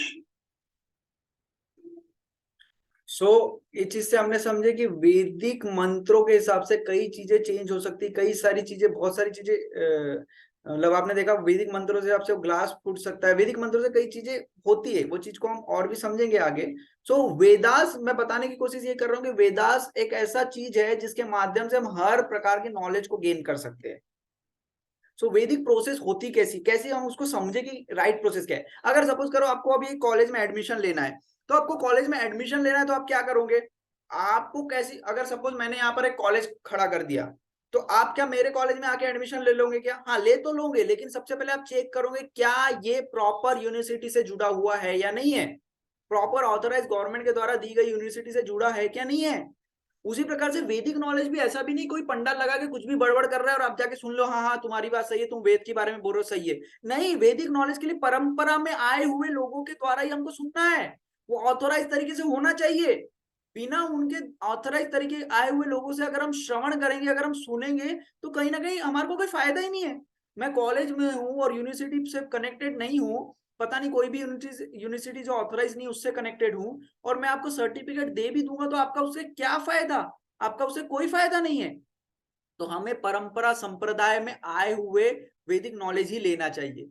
उसके बाद college तो है, चलो university है properly, वहां पर अगर कोई भी आके पढ़ा रहा है, कोई भी अनपढ़ व्यक्ति आके पढ़ा रहा है, तो क्या ये सही है? नहीं, आपको वहां पर ऑथराइज गुरु होना चाहिए, ऑथराइज टीचर होना चाहिए जो हमको पढ़ाए। ऐसा नहीं कोई भी आके पढ़ाएगा, कोई भी गुरु आके आपको नहीं पढ़ाएगा। मैं आके आपको भगवत गीता का नॉलेज दे रहा हूँ, आप मेरे से श्रवण कर रहे हो, तो मैं सही माध्यम से मैं सही हूं क्या नहीं, ये चेक करना पड़ेगा आपको। सही यूनिवर्सिटी, सही संप्रदाय से जुड़ा हूं क्या नहीं, मेरे गुरु सही है क्या नहीं, मैं किससे नॉलेज लिया हूं, ये सही तरीके से जुड़े क्या नहीं, आपको समझना पड़ेगा, तब जाके आप मेरे से नॉलेज ले सकते हो।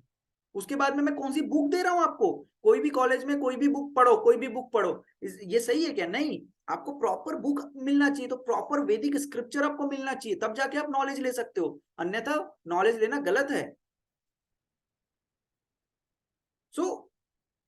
एक वैदिक वेद के माध्यम से एक और वीडियो, हम अभी वीडियो स्किप कर रहा हूं मैं, वीडियो ये मैं आपको ग्रुप में भेजूंगा। वेद के हिसाब से एक विमान बनाया गया था कि कैसे वेद के हिसाब से प्रॉपरली, थोड़ा सा हम देख लेते, फिर मैं इसको स्किप कर लूंगा, कि साइंटिस्टों ने अपना इंडियन वैदिक चीज को लिया और इंडियन वेद के हिसाब से विमान तैयार किया और कितना परफेक्ट बना। University of California at Irvine, April 2017.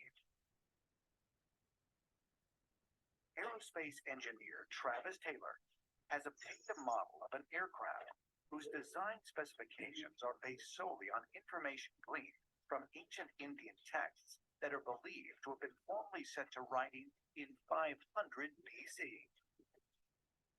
is going to subject it to wind tunnel analysis to determine if it is a viable flying machine. The aircraft model created using details garnered from the ancient Indian texts has proven to be flight-worthy. Is it possible that by studying the ancient Indian texts, we may be able to recreate advanced technology that existed thousands of years ago in India? Ancient astronaut theorists suggest that the texts may also contain details for advanced spacecraft. इसमें बताया गया है कि किस प्रकार से Indian के जो हमारे जो इंडियन स्क्रिप्चर है उसके माध्यम से हम कई क्राफ्ट बना एयरक्राफ्ट बना सकते हैं, स्पेस क्राफ्ट बना सकते हैं। हमारे पास इतना वैदिक मटेरियल है, इतना वैदिक हमारे पास है कि हम कई चीजें स्ट्रॉन्ग मतलब अभी सुपर टेक्नोलॉजी बना सकते हैं। यही वेद में मैंने बताया, ये वेद में कई लोगों का पहले से ही लिखा हुआ है, 5000 वर्ष से पहले से लिखा है कि कौन आने वाला है। जैसे लॉर्ड गौतम बुद्ध, अभी बुद्ध पूर्णिमा गई जिस कल परसों, उनके बारे में पहले से श्रीमद् भागवतम में लिखा हुआ है, उनके आने से पहले से लिखा हुआ है, कहाँ आने वाले, कब आने वाले, कैसे आने वाले, सब कुछ लिखा हुआ है उनके बारे में। चाणक्य के बारे में लिखा हुआ था, अशोका के बारे में लिखा हुआ था, जीसस के बारे में लिखा हुआ है, जीसस क्रिस्ट के बारे में लिखा हुआ है, मोहम्मद जी के बारे में लिखा हुआ है, 500 वर्ष पहले चैतन्य महाप्रभु के बारे में लिखा हुआ है, कब कहां कैसे क्यों आएंगे, क्या करेंगे, सब चीज पहले से डिटेल लिखी हुई है। ये कहां लिखी हुई है? वेद में। इसलिए हम इसको मानते हैं कि ये हमारा एक्चुअल मैनुअल ऑफ लाइफ है। इसमें जो कुछ लिखा हुआ है वो तो हो ही रहा है, और आगे भी अभी भी जो जो लिखा हुआ है वो सब कुछ हो रहा है और आगे भी होगा, इसलिए हम इसको मानते हैं। ये भी एक वीडियो है, चल नहीं रहा है वो, ट्राई कर।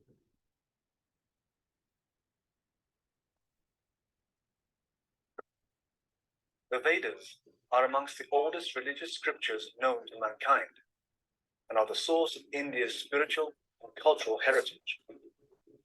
At first glance, the multifaceted culture of the Vedas is a foreign and fascinating mystery to the Western eye. Yet upon deeper examination, we discover a wealth of philosophical, cultural, and social values. India is renowned the world over for the practice of yoga, which increases one's mental and physical strength. However, this is only a fraction of what the Vedas can offer to a progressive global community. India's culinary arts, music, natural medicine, and other sciences are only now becoming known to the West. Conceivably the world's oldest holistic design system, the Vastu Shastra predates and inspired the popular Chinese system of Feng Shui. The design of a temple, house, or workspace has been proven to exert a considerable influence on one's well-being. The Vastu Shastra was compiled specifically to address this concern and offers practical architectural guidelines. This style of sacred architecture has been implemented in the building of India's largest temples for thousands of years. The sculptures adorning these temples reflect the development and accomplishments of one of man's So, इसमें हमने देखा कि किस प्रकार से हमारे वेदास में सब चीज लिखा हुआ है, कैसे क्या क्रिएट करना है, कैसे क्या करना है, सब चीज हमारे से हर कोई रेफरेंस लेता है, हम ही से सब लेते हैं इंडियन से। हम लोग परंतु इस चीज को तोड़ने के लिए प्रॉपर इंतजाम किया गया था कि ये गलत है करके ऐसा प्रॉपर बनाया गया था। Early Indologists wished to control and convert the followers of Vedic culture. Therefore, they widely propagated that the Vedas were simply mythology. Max Mueller, perhaps the most well-known early Sanskritist and Indologist, although later in life he glorified the Vedas, initially wrote that the Vedas were worse than savage, and India must be conquered again by education. Its religion is doomed. Thomas Macaulay, who introduced English education into India, wanted to make the residents into a race that was Indian in blood and color, but English in taste, in opinion, in morals, and in intellect. So like this इन्होंने हमारे पूरे system में इस प्रकार से काम किया गया। इन्होंने हमारे इसका माइक ऑन है क्या?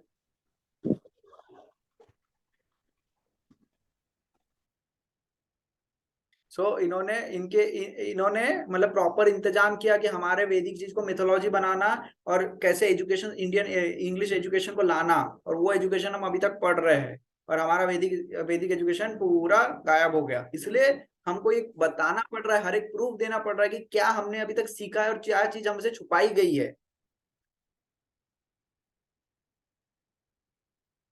ये देखिए, और अभी यूएस कांग्रेस वुमेन जो है तुलसी गब्बार्ड, ये भगवत गीता के बारे में क्या बोलती है, ये मैं पूरा चलाऊंगा। ये सुनिएगा। Aloha and namaste. 2020 is certainly a year that will not soon be forgotten. For most, if not all of us, it has brought about many unexpected changes. The uncertainty that this year has brought has made me personally reflect upon the time that I spent deployed in the Middle East. That too was a time in my life when there was danger at every step.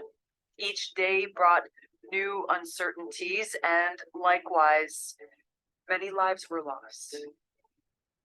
My shelter then and now has been the Bhagavad Gita, which means Song of God. The Bhagavad Gita spoken by Sri Krishna is full of transcendental wisdom that is as relevant today as it was 5,000 years ago when it was spoken.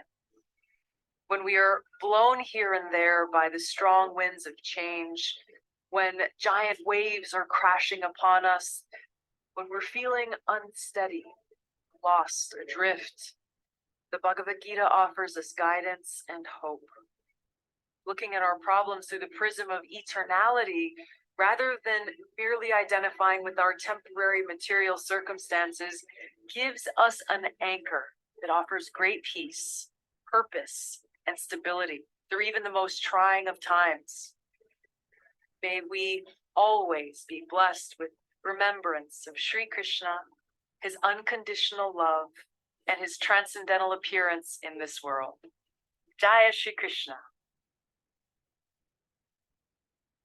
ये किस प्रकार से इन्होंने US Congress women ने भगवत गीता को appreciate किया। ये वही भगवत गीता है जो हमारी है, ये इंडियन है, सनातन धर्म की भगवत गीता है। ये भगवत गीता से किस प्रकार से लोग इसको शेल्टर होने के बाद में शांति पाते हैं।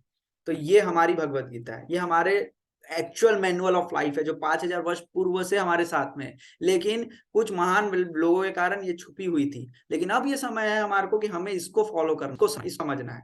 देखो कई लोग है बोलेंगे, कई लोग देखिए साइंस में कई लोग बोलते हैं कि ये तो सिर्फ विश्वास करने वाली बात है, विश्वास करने वाली बात है। आपके साइंस में बिना आपने विश्वास करे कोई चीज नहीं हुई है। अलजेब्रा ज्योमेट्री आप ले लीजिए, रूट माइनस आई स्क्वायर का रूट जो है वो इमेजिनरी नंबर है, पर हमको उसको विश्वास करना पड़ता है। उसके कारण ही आपकी अलजेब्रिक इमेजिनरी लाइन क्रिएट होती है और आप अलजेब्रिक इक्वेशन सॉल्व कर पाते हो, अन्यथा आप अलजेब्रिक इक्वेशन सॉल्व नहीं कर पाओगे। आप हिसेनबर्ग की अनसर्टेनिटी में आप बोलते हो, ये मानना पड़ता है आपको कि अनसर्टेनिटी की जो पोजीशन है और जो मूवमेंट है ये उससे बड़ा और इक्वल रहता है। अगर वो आप नहीं मानोगे, वो विश्वास नहीं करोगे, तो आप कभी आपको इक्वेशन को सॉल्व नहीं कर पाओगे। थर्मोडायनेमिक्स, टेम्परेचर इक्वल टू 0 जो कभी होता नहीं है, वो एंट्रोपी को आपको प्रूफ करने के लिए वहां पर बोलना पड़ता है कि टेम्परेचर इक्वल टू 0 केल्विन होता है, जो कि ऐसा कभी होता नहीं है। आप ऐसे बोलेंगे पॉइंट कहते कि पॉइंट्स का कोई डायमेंशन नहीं होता है, लेकिन अगर सब पॉइंट्स को एक साथ रख लिया जाए तो वो लाइन बन जाएंगी और लाइन का फिर डायमेंशन होता है। मतलब जो चीज का पहले कोई अस्तित्व नहीं है, वो चीज को एक साथ रखोगे तो उसका भी अस्तित्व नहीं होना चाहिए, लेकिन उनके हिसाब से उसका अस्तित्व हो जाता है। तो ये साइंस में भी कई चीजों को एक्सेप्ट किया जाता है, तो फिर वेद में क्यों नहीं? जब हम वेद में भी कुछ चीज को एक्सेप्ट करेंगे तब जाके हमको रियल नॉलेज पता चलेगा, अदरवाइज नहीं मिलेगा। अदरवाइज हम लोग भी हैप्पीनेस नहीं हासिल कर पाएंगे। लेकिन अभी मैं फिर बोल रहा हूँ कि वैदिक नॉलेज ग्रहण करने के लिए ऐसा नहीं कि कुछ कहीं से भी ले लो, उसके लिए भी प्रॉपर इंस्टीट्यूट दी गई है। यस, प्रॉपर इंस्टीट्यूट है। 4 प्रकार के संप्रदाय दिए गए हैं, 4 प्रकार के प्रामाणिक संप्रदाय दिए गए हैं। अगर आपको वैदिक नॉलेज लेना है तो इन 4 प्रकार के संप्रदाय से ही लीजिए, और इसके अलावा कोई भी संप्रदाय से आप अगर नॉलेज लेते हो वो कहीं ना कहीं धोखा हो सकता है, इसकी गारंटी नहीं है। तो अगर आप आज से अगर वैदिक नॉलेज पर अगर आपको लगता है कि यस सही गाइडेंस वैदिक नॉलेज ही दे सकता है, और वैदिक नॉलेज से अगर आपको नॉलेज लेना है तो ये 4 संप्रदाय के पास में जाइए। जैसे पहली होती है श्री संप्रदाय, जिसकी प्रमुख है लक्ष्मी देवी। दूसरे ब्रह्म संप्रदाय, जिसके प्रमुख है ब्रह्मा जी। रुद्र संप्रदाय, जिसके प्रमुख है शिव जी। और 4 कुमार संप्रदाय, जिसके प्रमुख है 4 कुमार, और इनके आचार्य जिन्होंने आगे इस चीज को आगे बढ़ाया है। देखिए ऐसा नहीं है कि सिर्फ भगवान ने ये भगवान अपने द्वारा, देखो ये चारों का जो नॉलेज है, चारों लोग एक भगवान के ऊपर बात करते हैं, चारों लोग का संबंध एक भगवान से जुड़ता है, और इसको आगे लेके जाने के लिए नॉलेज एक एक महान आचार्य आए। जैसे श्री संप्रदाय के लिए रामुनाचार्य आए, ब्रह्म संप्रदाय के लिए माधवाचार्य आए, रुद्र संप्रदाय के लिए विष्णु स्वामी आए, कुमार संप्रदाय के लिए निम्बकाचार्य आए, तो निम्बकार स्वामी, ये चारों आए। इन चारों ने फिर आगे इन नॉलेज को आगे बढ़ाते गया, आगे नॉलेज को बढ़ाते गया और हमारे तक पहुंचाया गया। तो हमको अगर वैदिक नॉलेज जाना, अगर कोई पंडाल में कोई गुरुदेव है कुछ बात कर रहा है, तो सबसे पहला क्वेश्चन हमारा यही होना चाहिए कि वो कौन से संप्रदाय से है और उनके गुरु कौन है। क्या उनके गुरु इन चारों में से किसी डिसाइपल सक्सेशन में आते हैं, और क्या ये जो 4 क्या वो गुरु जो आ रहे हैं, उनके जो डिसाइपल जो आ रहे हैं, वो क्या ये चारों संप्रदाय में से कोई संप्रदाय में आ रहे हैं क्या। जैसे ये एक जैसे भगवान से ये ब्रह्मा जी को ज्ञान मिला, ब्रह्मा जी को ज्ञान मिलने के बाद ब्रह्मा जी ने वो नॉलेज नारद जी को दिया, ये आगे प्रॉपरली नॉलेज चलते चलते चलते चलते फिर हमारा तक आया। तो हम लोग जो है ब्रह्म संप्रदाय को फॉलो करते हैं। तो आप ये देख सकते हो किस प्रकार से आया, ये वीडियो को आप पूरा देखिए। You haven't got to manufacture something. We simply repeat the words and the instruction given by the traditions. Krishna instructed Brahma, Brahma instructed Narad, Narad instructed Vyasdev, Vyasdev instructed Madhyacharya, and in this way, then Madhavendra Puri, Ishwar Puri, Sri Chaitanya Mahaprabhu, then the 6 Goswamis, then the Srinivasa Acharya, Kaviraj Goswami, Narottam Das Thakur, Vishwanath Chakravarti, Jagannath Das Babaji, Bhaktivinoda Thakur, Gaur Kishore Das Babaji, Bhakti Siddhanta Saraswati, and then we are doing the same thing. There is no difference. That is the specific procedure of the Krishna consciousness movement. तो आप देखिए ये जो knowledge है, ऐसा नहीं कि कहीं से भी उठ के आ गया, ये प्रॉपर भगवान ने जो बोला है वही चीज इंस्ट्रक्शन आचार्य ने करे, आचार्य से फिर और गुरुओं को आया, गुरु से होते होते होते होते हमारे तक आया। तो जो बोला गया उस चीज को रिपीट किया जा रहा है, जो भगवान ने बोला उस चीज को रिपीट किया जा रहा है। अपने मन का अपना प्रत्यक्ष अपना अनुमान लगा के हम लोग नहीं बता रहे हैं। तो वो चीज प्रॉपर नॉलेज होता है, वो चीज को हम प्रॉपर नॉलेज कहते हैं कि प्रॉपर नॉलेज गेन करना, दैट इज शब्द प्रमाण, शब्दों के द्वारा दिया गया। सो 5000 वर्ष पूर्व पहले जो था वो श्रुति था, लोग सुन के समझ जाते थे, उसके बाद में लिखा हुआ चाहिए था हमारे को, इसलिए व्यासदेव जी ने पूरा लिख के दिया हमारे को, जो बोला गया है वो चीज को लिख के दिया गया। सो ये है श्रुति, है स्मृति। श्रुति मतलब जो याद किया जाता है, और स्मृति मतलब जो लिख के बनाया गया हुआ है, जो नॉलेज एक्चुअल में उसको लिख के वर्डिंग में लिखा गया है। तो ये दोनों हमारे पास अवेलेबल है, मतलब वैदिक स्क्रिप्चर में दोनों अवेलेबल है। आप इसका स्क्रीनशॉट निकाल के इस पर हम आगे भी डिस्कस कर सकते हैं। तो इस प्रकार से हमको वैदिक नॉलेज हासिल होता है। सो हम लोग ब्रह्म संप्रदाय में फॉलो करते हैं, और हम लोग जो शिल प्रभुपाद है, जो भक्ति सिद्धांत सरस्वती ठाकुर महाराज के डिसाइपल है, उनके द्वारा बुक्स को हम लोग पढ़ते हैं और उसके माध्यम से हम आप तक नॉलेज पहुंचाते हैं। सो नाउ हमारा जो स्टार्ट किया था हमने स्टोरी कि ये जो ब्लाइंड मैन है, इनको प्रॉपर नॉलेज कौन देगा, इनने अपना प्रत्यक्ष लगा लिया, उनके सामने जो था उन्होंने बता दिया, उन्होंने अनुमान भी लगा लिया कि हो सकता है ऐसा होगा, लेकिन वो करेक्ट नॉलेज नहीं था, फुल नॉलेज नहीं था। एक्चुअल में नॉलेज चाहिए तो उनको चाहिए एक ऐसा व्यक्ति जिसको ये पता हो, जो ये देख सकता है, जो चीज समझ सकता है, वो उनको बताएगा कि ये एक हाथी है, ये एक एलिफेंट है। That is full knowledge. Otherwise वो पार्शियल ट्रूथ था। फुल ट्रूथ चाहिए आपको तो एक ऐसा व्यक्ति जिसको सब कुछ पता है, उसने कहीं से ऐसा सीखा होगा जिसको सब कुछ पता है, उसने ऐसा सीखा होगा जिसने सब कुछ पता है, और उसने ऐसा सीखा होगा जो एक्चुअल में मैन्युफैक्चर किया, जिसने जो क्रिएट किया उससे उसने नॉलेज लिया रहेगा। तभी जाके हम परफेक्ट बोल सकते हैं। आप मोबाइल के इंस्ट्रक्शन को तभी मानोगे जब एक्चुअल मैन्युफैक्चर से आया है। मैंने अगर वो पढ़ा हूं तो मैं दूसरों को बताऊंगा कि मैंने यहां से पढ़ा हूं इसलिए सही है, तुम इसलिए पढ़ो, तुम भी इसको फॉलो करो। वो किसी और को बताएगा कि मैंने गाइड बुक से हमने किया है क्योंकि गाइड बुक मैन्युफैक्चर ने किया है। तो इस प्रकार से डिसाइपल सक्सेशन चलता है। तो इसलिए शब्द प्रमाण, शब्दों के द्वारा बोला गया प्रमाण, जो हमने प्रॉपर नॉलेज से, प्रॉपर परंपरा से सुनते आया है, वो एक्चुअल में नॉलेज लेने का प्रॉपर तरीका है। सो अगर हमको भगवान को समझना है या भगवान को देखना है या किसी भी चीज को देखना है तो प्रॉपर वैदिक स्क्रिप्चर को हमको फॉलो करना पड़ेगा। हमको सृष्टि को समझना है तो वैदिक स्क्रिप्चर को फॉलो करना पड़ेगा। खुद को समझना है तो वैदिक स्क्रिप्चर को फॉलो करना पड़ेगा, और वो भी प्रॉपर ऑथोराइज संप्रदाय से आने चाहिए, तब जाके हम एक्यूरेट नॉलेज गेन कर सकते हैं। सो आज हमने देखा 3 वेज ऑफ नॉलेज, जिसमें हमने देखा प्रत्यक्ष प्रमाण, अनुमान प्रमाण और शब्द प्रमाण। उसमें हमने देखा कि किस प्रकार से प्रत्यक्ष प्रमाण में 4 डिफेक्ट्स होते हैं: इम्परफेक्ट सेंसेस, इल्यूजन होना, मिस्टेक करना और चीटिंग करना। उसके बाद हमने देखा अनुमान प्रमाण। अनुमान प्रमाण में हम लोग मिस्टेक करके कैसे डिजास्टर होता है और हॉप नॉलेज कैसे डेंजरियस होता है। उसके बाद शब्द प्रमाण में हमने देखा कि इंडक्टिव वर्सेस डिडक्टिव की फादर कौन है।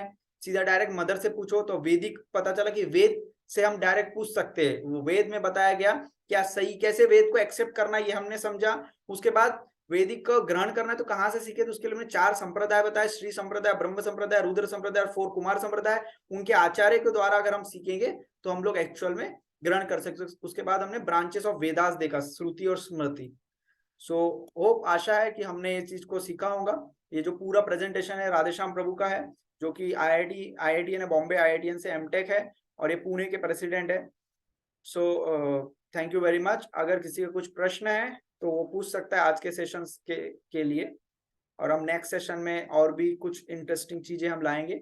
और उसके बाद के हम कोशिश करेंगे कि कुछ लाइव, मतलब फिजिकली किसी को इनवाइट, लोगों को इनवाइट करें, फिजिकली भी देंगे और ऑनलाइन भी चलेगा आगे के कुछ सेशन, वैसा भी हम करने वाले। सो अभी किसी को अगर कोई प्रश्न है तो पूछ सकता है।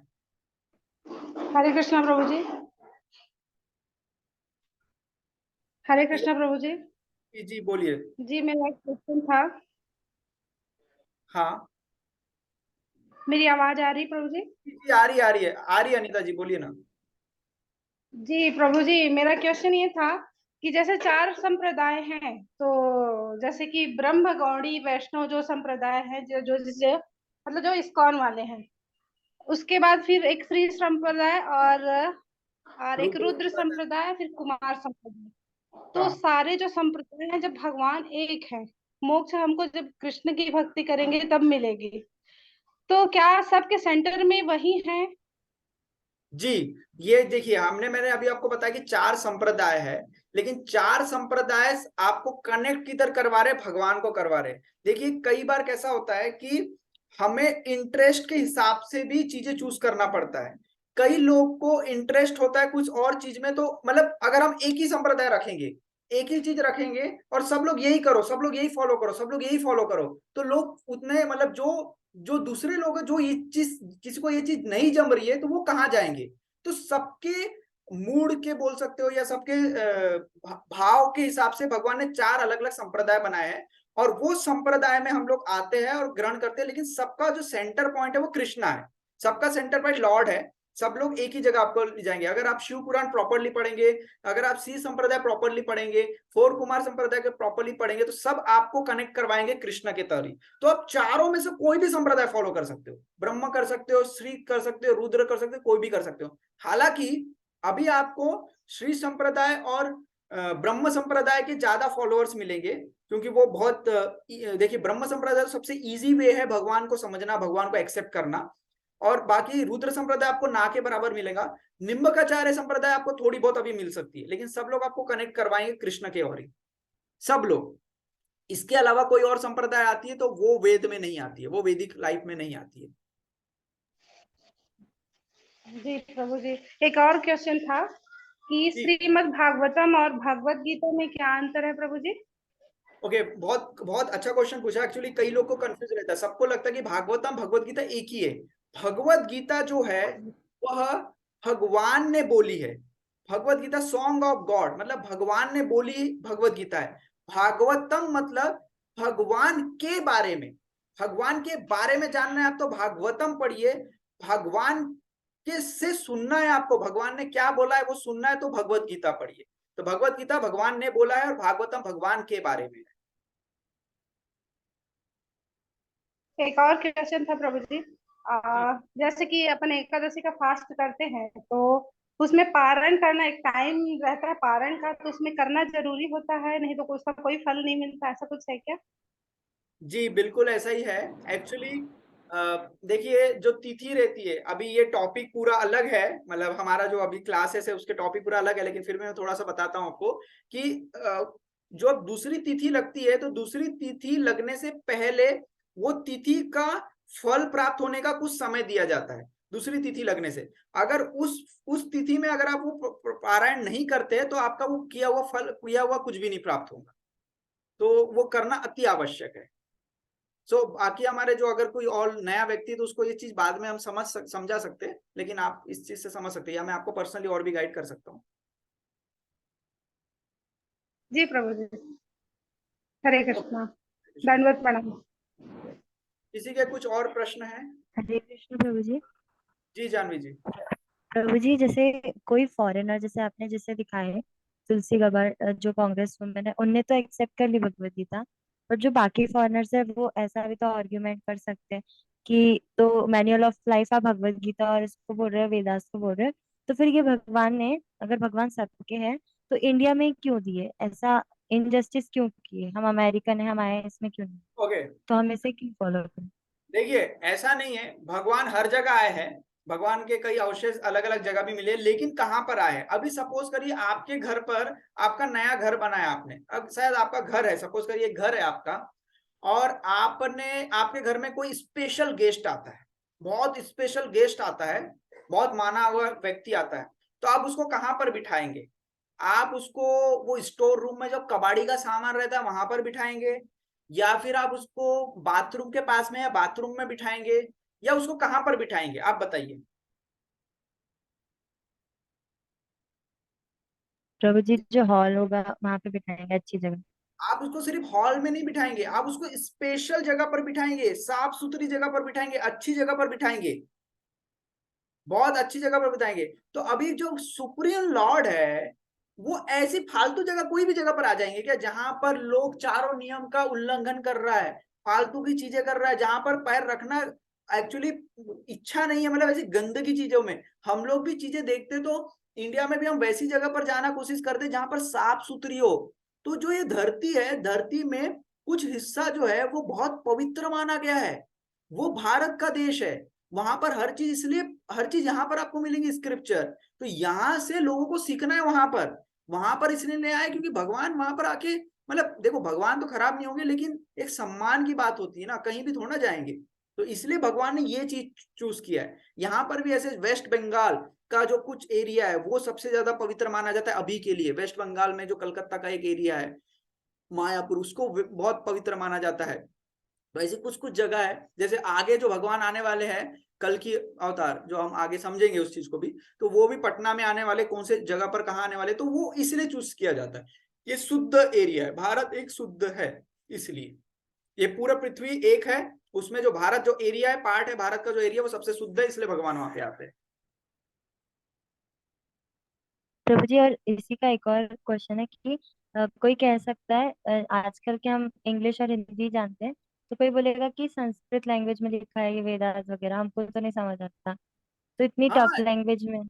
इसलिए तो श्रील प्रभुपाद ने इतनी मेहनत करके 70 साल की उम्र में मेहनत करके हम सब लोग के लिए इंग्लिश में कन्वर्ट करके दिया है। और आज Bhagavad Gita as it is Srila Prabhupada के द्वारा लिखी हुई भगवत गीता 80 से 90 भाषा में कन्वर्ट की गई है। हम अभी कहाँ पर गए थे, हम अभी दिल्ली में थे हम लोग, तो हमने वहां पर देखा कि एक जगह पर पूरे देश की थी, हर एक देश का नाम था, मेरे को तो याद भी नहीं आ रहा है, मेरे पास फोटोज है, अलग अलग देश की भगवत गीता अलग अलग कन्वर्ट है, अलग अलग भाषा में, इवन अब उर्दू में भी है, हर प्रकार की भाषा में है। तो इसलिए कन्वर्ट की गई है, इतनी मेहनत कर रहे हैं लोग ताकि हम लोग उसका प्रॉपर नॉलेज ले सके। तो आप कोई भी लैंग्वेज में यूज कर सकते हैं, आपको जो लैंग्वेज चाहिए, इसलिए आचार्यगण ने मेहनत करे। और ऐसा नहीं है, आपको पता है, ऐसा भी नहीं है कि इंग्लिश लैंग्वेज पहले नहीं थी। इंग्लिश जो लैंग्वेज वो पहले भी थी। इंग्लिश को एक्चुअली सबसे क्या बोलते हैं, डिग्रेडेड लैंग्वेज बोला जाता है, सबसे थर्ड क्लास लैंग्वेज बोला जाता है, लेकिन अभी वो बढ़ गई है कलयुग में। और इंग्लिश पहले भी थी। तो एक महाभारत का एक किस्सा आता है जहां पर अक्रूर जी और युधिष्ठिर के बीच में वार्तालाप होता है, किसी और को बताना नहीं रहता है, उसी उन दोनों को वार्तालाप करना पड़ता है, तो वो लोग इंग्लिश में बात करते हैं। तो तब भी थी, लेकिन उसका उपयोग तब नहीं हो रहा था। लेकिन आज हम लोग के लिए आचार्यगण ने मेहनत करके बुक निकाले हैं, कन्वर्ट करे हैं, तो हम उसका उपयोग कर सकते हैं। आप हमसे कांटेक्ट कर सकते हैं, आपको हर लैंग्वेज में मिलेंगी, हिंदी, इंग्लिश, मराठी, और भी अगर किसी को चाहिए बंगाली, गुजराती, उर्दू, मलयालम, जो भी है। जी प्रभु जी। हरे कृष्ण। हरे कृष्ण। सो एनीथिंग एल्स, किसी को और कोई प्रश्न है? हरे कृष्ण प्रभु जी। ऐश्वर्या जी। मुझे कल किसी ने पूछा कि जो हमारे शास्त्र है क्या proof है, ऐसा मुझे पूछा। क्वेश्चन नहीं समझ आया मुझे, क्वेश्चन नहीं समझ आया। क्या हमारे शास्त्र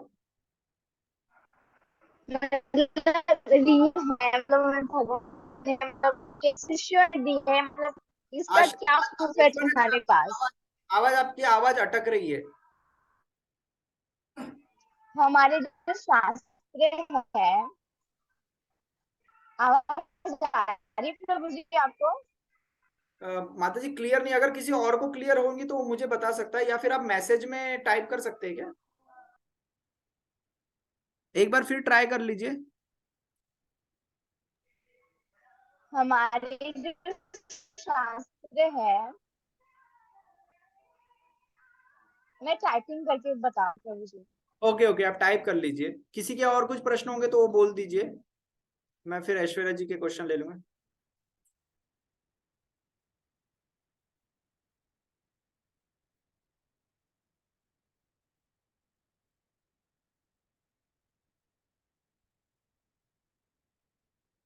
तो जो लोग हमारे से अभी जुड़े हैं या ग्रुप्स में जुड़े नहीं हैं, वो लोग हमसे कांटेक्ट कर सकते हैं। कोई नागपुर से है तो नागपुर में अनमोल से कनेक्ट कर सकते हैं, यहाँ पर हम लोग से कनेक्ट कर सकते हैं, जिससे भी जो भी कनेक्टेड है।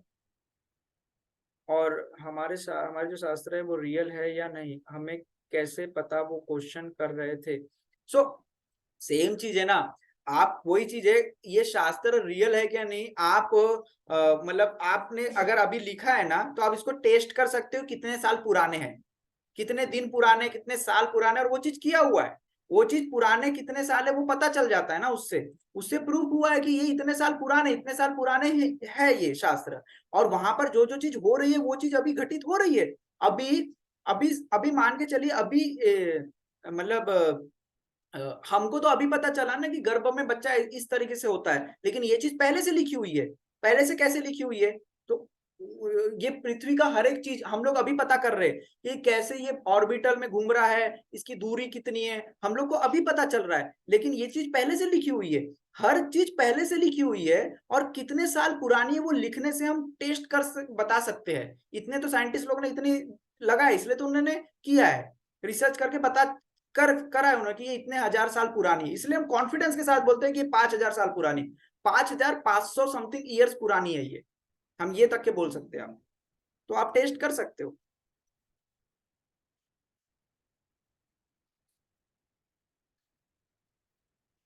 नहीं, ये सिर्फ एक यूनिवर्स नहीं है।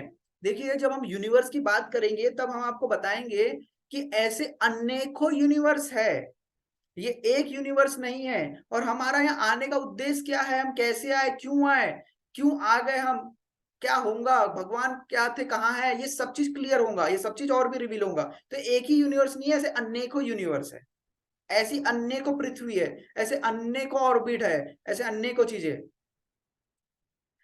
यूनिवर्स है, मैं यूनिवर्स के अंदर एक सृष्टि की बात करूं, मतलब सृष्टि भी नहीं, एक ब्रह्मांड की बात करो, एक ब्रह्मांड, एक पूरा एक सब कुछ है। उसमें से देखो एक पूरा सृष्टि है, उसमें से 25% मटेरियल है। 25% मटेरियल के अंदर, 25% मटेरियल के अंदर आप कुछ परसेंट हम उसमें छोटे से अभी एक पार्ट है ब्रह्मांड का, ऐसे अनेकों ब्रह्मांड है 25% के अंदर। तो ये चीज हम प्रॉपर वे में आपको डिस्क्राइब करेंगे तब समझ आएगा कि कैसे ये यूनिवर्स के उत्पत्ति होती है, उससे फिर सॉरी ये यूनिवर्स में ब्रह्मांड की कैसे उत्पत्ति होती है, उसमें फिर अनेकों ब्रह्मांड बनते हैं। जैसे हम बोलते हैं कि सत्य लोग, ऊपर स्वर्ग लोग है, नीचे पाताल लोग है, तो वो ऐसे कैसे होते हैं, क्या होता है, ये सब चीज और भी क्लियर होगा आपको आगे। अभी जस्ट हमने भगवत गीता मतलब वेद को एक्सेप्ट करना है ये समझा है, आगे हम समझेंगे कि वेद में हमें कैसे पढ़ना है, उससे क्या क्या चीज हासिल हो सकता है, क्या क्या चीज मिल सकता है, ये सब चीज हम समझेंगे।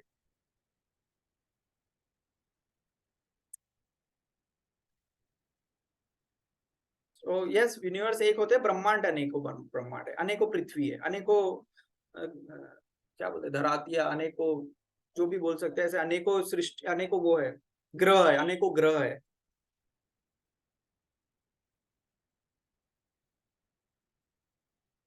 सो एनीथिंग एल्स? हरे कृष्ण प्रभु जी। प्रभु जी जी, क्या? ये यूनिवर्स वायरस में एक क्वेश्चन है कि जैसे कृष्णा 5000 साल पहले आए थे, तो वो कौन से ब्रह्मांड की कौन सी अर्थ में आएंगे, और उसी ब्रह्मांड में हम होंगे कि नहीं होंगे, ये कैसे हम कह सकते हैं? जैसे अभी हम बोलते हैं। शास्त्र इसको भी बताता है।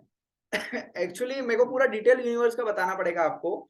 सो अभी ये 78वां कल्प चल रहा है, उसमें 28वां 72 आई थिंक 72 कल्प चल रहा है, उसमें 28वां चल रहा है। उसके अंदर का जो उसके अंदर जो अभी ये जो अभी मेरे को पूरा डिटेल में बताना पड़ेगा आपको कि सतयुग, द्वापर युग, त्रेता युग, द्वापर युग, कलयुग, ऐसे 4 युग होते हैं। उसको एक एक सेंट्रल युग बोलते हैं, मतलब एक महायुग बोलते हैं, जो भी युग बोलते हैं, चतुर्युग बोलते हैं। उसके बाद वो चतुर्युग ऐसे एक चतुर्युग एक कल्प में 77 आई थिंक 72 चतुर्युग होते हैं। उसके अंदर ऐसे अभी 28वां चल रहा है। ऐसा बहुत सारे डिस्क्रिप्शन देना पड़ेगा आपको, ब्रह्मा जी के लाइफ से क्रिएट होता है। तो जब ये यूनिवर्स के बारे में बात करेंगे तब इसके बारे में पूरा डिटेल्स में बात करेंगे,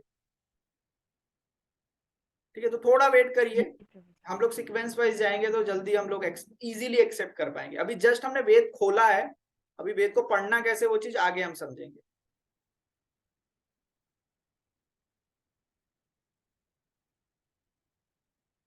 so okay, thank you very much.